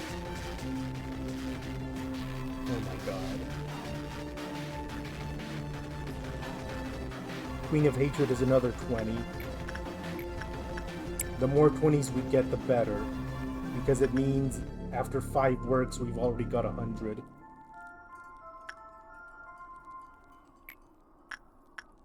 And then it would just be a matter of the extra 132.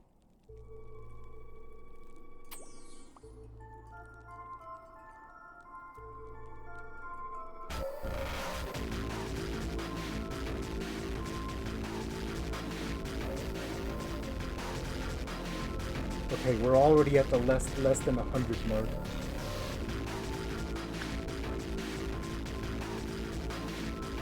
This was definitely a good one to do.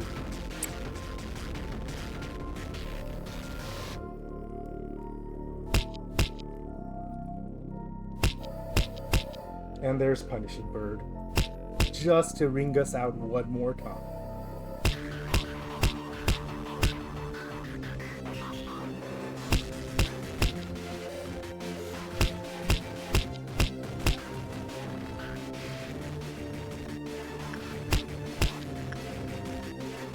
Dare we risk King of Greed with Misona to get another 20? What's her breach point? 15. I'd say if anyone can do it, it's Misona.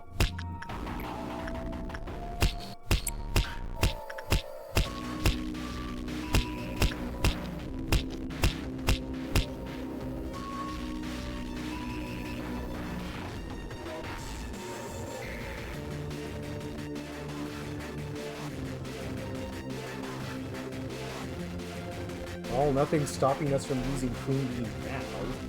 Although we're so close, we may as well not risk it.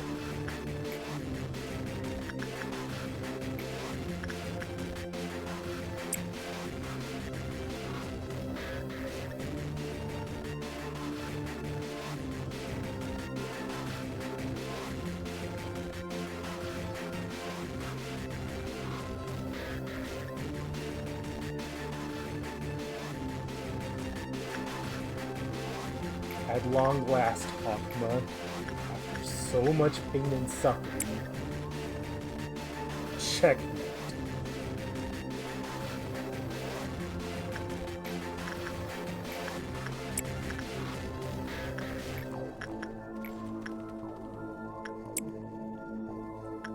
Literally all we need to do at this point is spam works.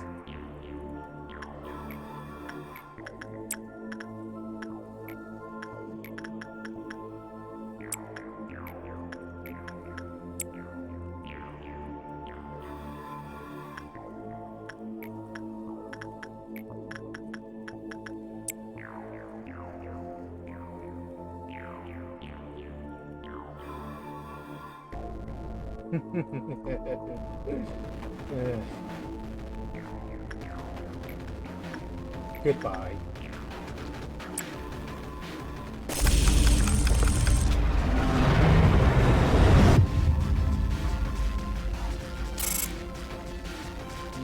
At last.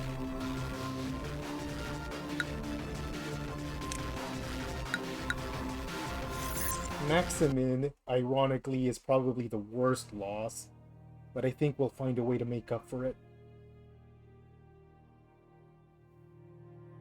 She's nothing like her. She's nothing at all like Carmen.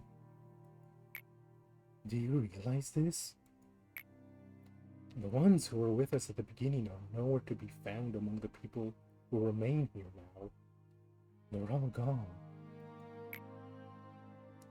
Because of the monitoring of the eye, we couldn't even give a proper burial to Cully and Daniel. This place here is all we have left. Are you nervous right now?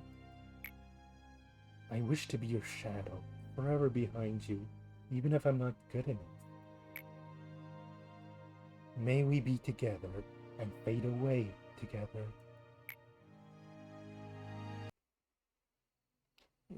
The weak and the fragile chick that has just pecked its life out of an egg cannot hope to stand against this world. I deemed you to be that chick, one that is too fragile to endure all this. I have never known where it was you wanted to fly to, since you never told me. I was always nothing more than your student who needed your teachings. You were always so frugal with the birds. I could have no idea what you exactly attempted to achieve by creating this prison. The process of creation was too harsh. I could not help but run away. I could have run far enough that I would never see you again, but I did not. I tried to set everything right, and I was caught. Since then, the iron hands that govern me have stopped permanently. In fact, I vaguely knew that the end was nearing. However, I was simply too afraid to face the final outcome, and instead chose to stay here forever and ever. I may have been verbose with my reasons for attempting to stop you, but to be truthful, I did not want to part with you yet again. That was my biggest motivation.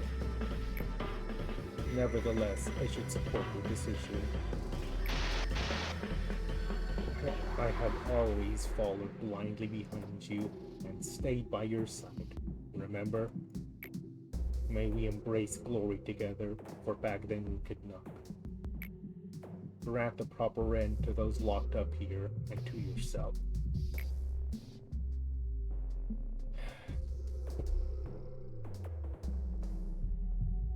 And so too draws this long story arc to a close in this stream series.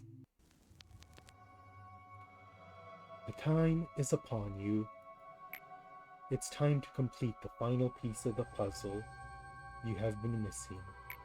May you have the best of luck on the last leg of your journey. Saying something like, I hope you will finally be happy, or some of the leftover pain can be relieved now, have long become empty words. There are several more things I would like to say, but let me sum them up in one sentence. I wish you success this time.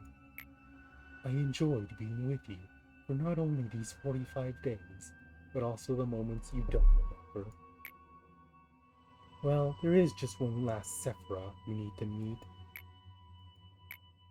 He holds in his hands a warmth that looks so comforting, but he can shatter people's hearts like they're nothing.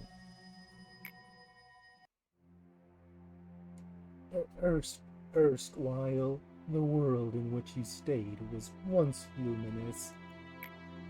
There was the sun and the moon, and also the clouds and winds that floated around them. It was a world of light, so to speak. But you couldn't stay there. You were robbed of innumerable things. You lived with a broken heart, clinging to the void where pieces of your heart used to be. No one could understand your pain, nor embrace you. Eternal loss dominated you.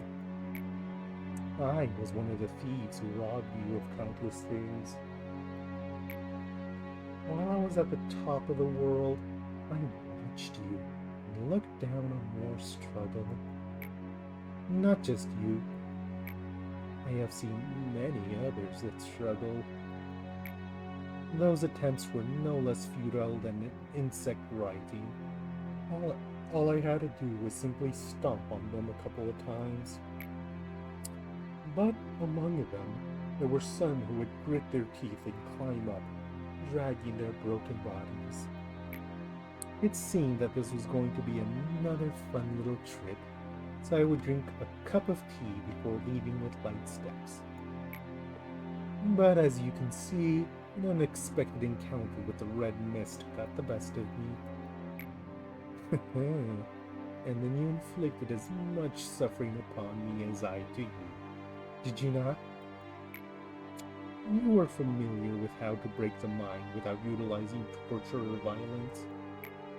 After everything was done, you gathered up every little bit of what was left of my humanity, and you threw them into this pit until even my spirit soured and rotted. Maybe you told yourself that I deserved worse than that. Therefore, you're an upholder of justice who has defeated evil, no? Then I must ask, why is that grand and righteous upholder standing here, making himself out as a prisoner like I?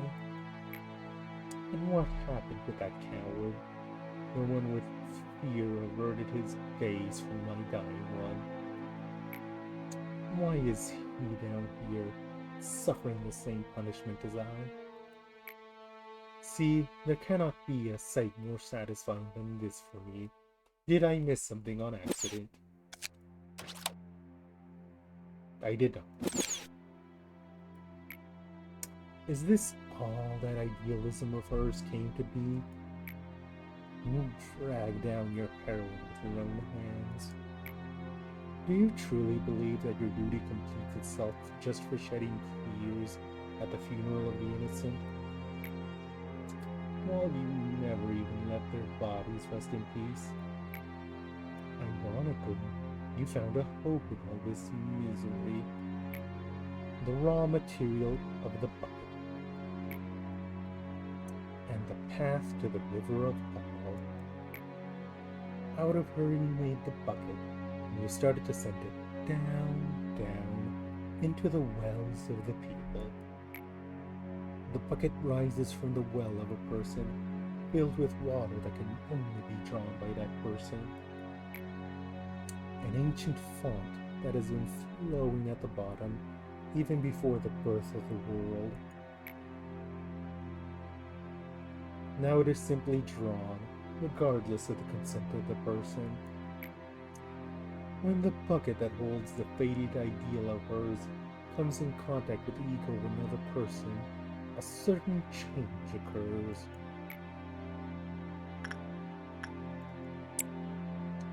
Maybe it's difficult to understand only by listening. How about this? I could show you one of her miracles. It's taxing, but for you, I'll gladly do it. Oh God, how long is this cutscene? The people selected long ago are awaiting their turns. I bring them here according to the register. Let me introduce one to you. This one is nameless. He has nothing left, for he has abandoned all that he is a long time ago. For him, things like the remnants of the past or the pain of the present don't matter. He only stares into the future. Did you dream well? Yes, you'll finally dream for as long as you want, one you'll never wake up from. The employees will inject him with cognitive soon. What river flows in you? What world lies in you? There are as many worlds as there are people. Discovering them is rather fun.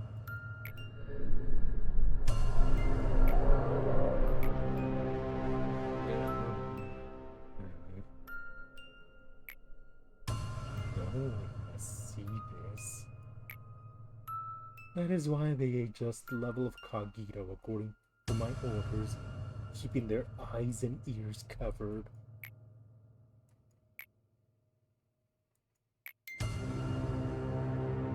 Nobody should make direct eye contact with the drawn.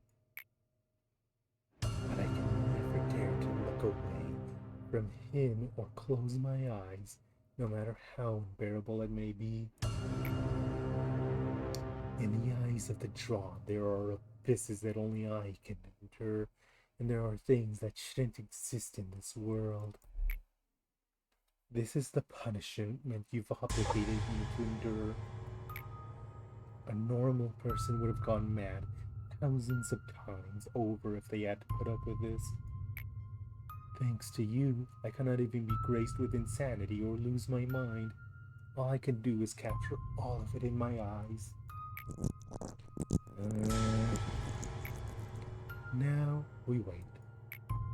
Will it rise anew, or is it destined to be stuck in this pillar and spend eternity with me down in this place? We just need a little more time to find out.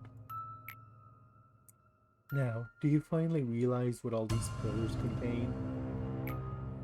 Well, consider yourself lucky today. At times, when the level of cogito is adjusted inadequately, some things that shouldn't exist come up as fragments. How funny that I say this, but they're like an adverse reaction that has its price for doing something unspeakable to a human being. The bucket can rise with some impurities mixed in what we usually draw, such as the abyss within humanity, and the subconscious and all kinds of possibilities. From the past, from the present, even from the future, all kinds of beings that have existed and will exist in this world. Given that they're outside our dominion, there's nothing we could do to govern them. They float around aimlessly, resonating with abnormalities and manifesting themselves in front of us when the moment comes.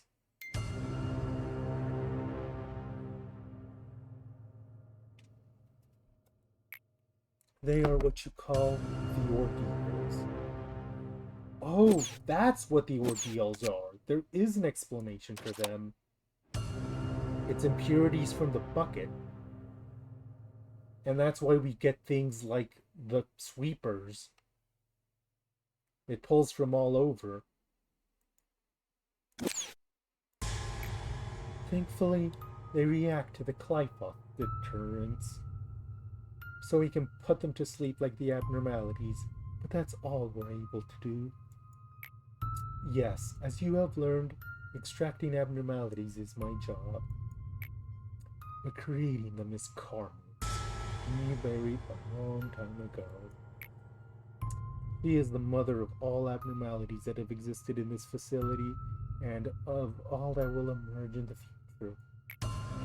Tell me, how do you feel now that you know those abnormalities that you faced above were part of these pillars?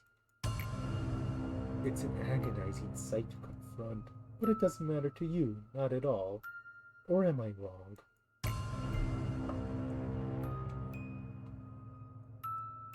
My throat's starting to die on me, but I ran out of my drink a while ago. This wasn't supposed to drag on for this long. After all, erasing your memories and running away from them as if nothing had happened is your age-old specialty.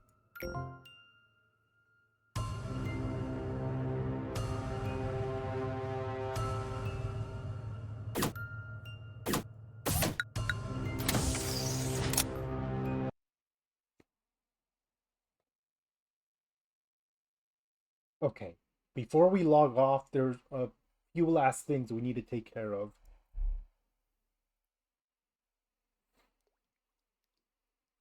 We are not starting day 45. We're extracting the armor we need to replace.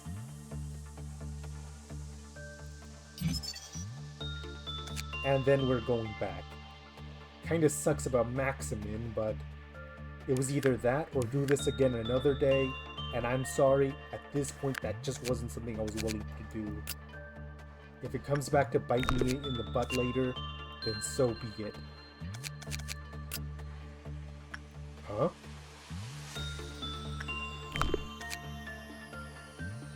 Huh.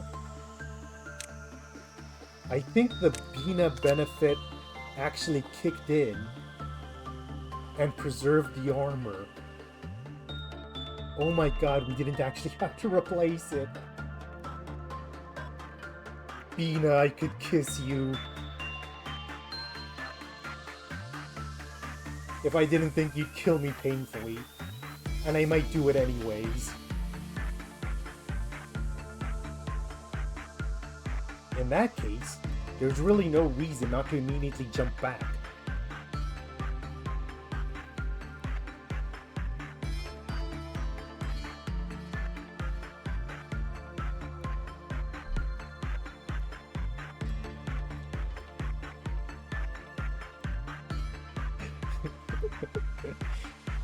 Your reminder is noted. Oh, shut the fuck up. No.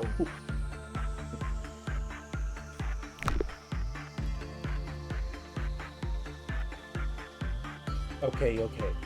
We'll go back. We'll put everyone back in their armor that they're supposed to. And speaking of Bina, we gotta be ready to face her.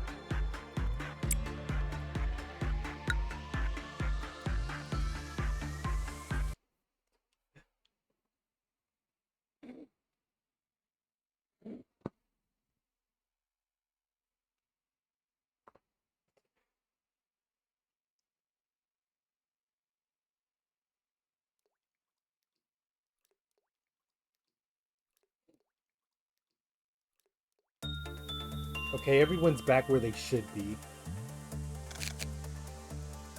Maximin needs his armor back, so I'll just do that.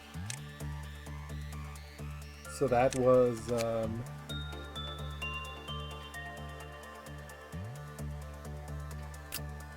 her stats may have gone back to what it was before, so I'll address that in a second. I put Owen in Crimson Paws, so I'll do that in a second too. Viewer safety. Where's Crimson Paws? Or Crimson's...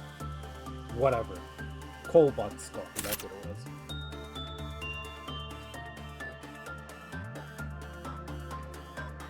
And then what else? What else? Who else died?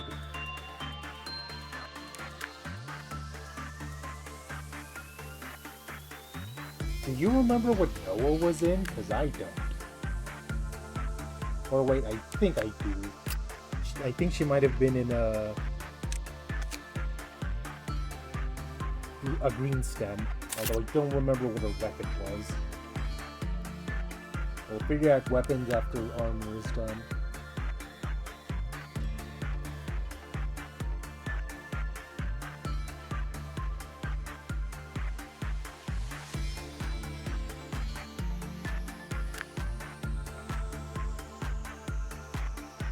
I think everyone else is pretty well equipped.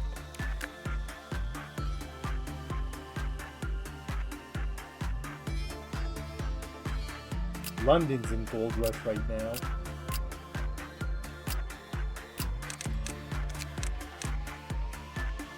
I think she might have had her hand.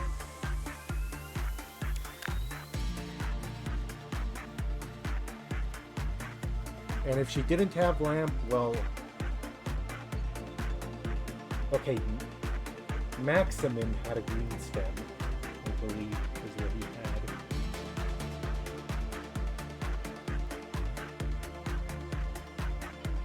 It was either that or Exivay. Because I swear we had 2 Exivays fielded.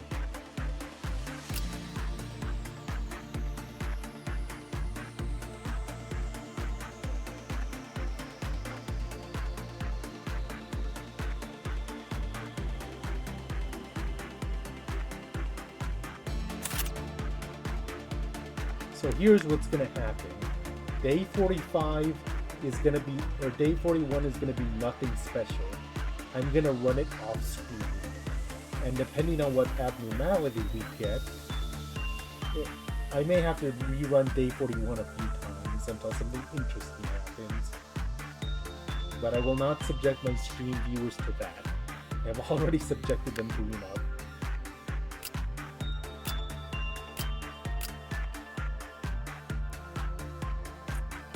But the point is, at long last, we have this ready. We're done with Hokma. So, at long last, I will end this stream and go to sleep. See you all next week, everyone.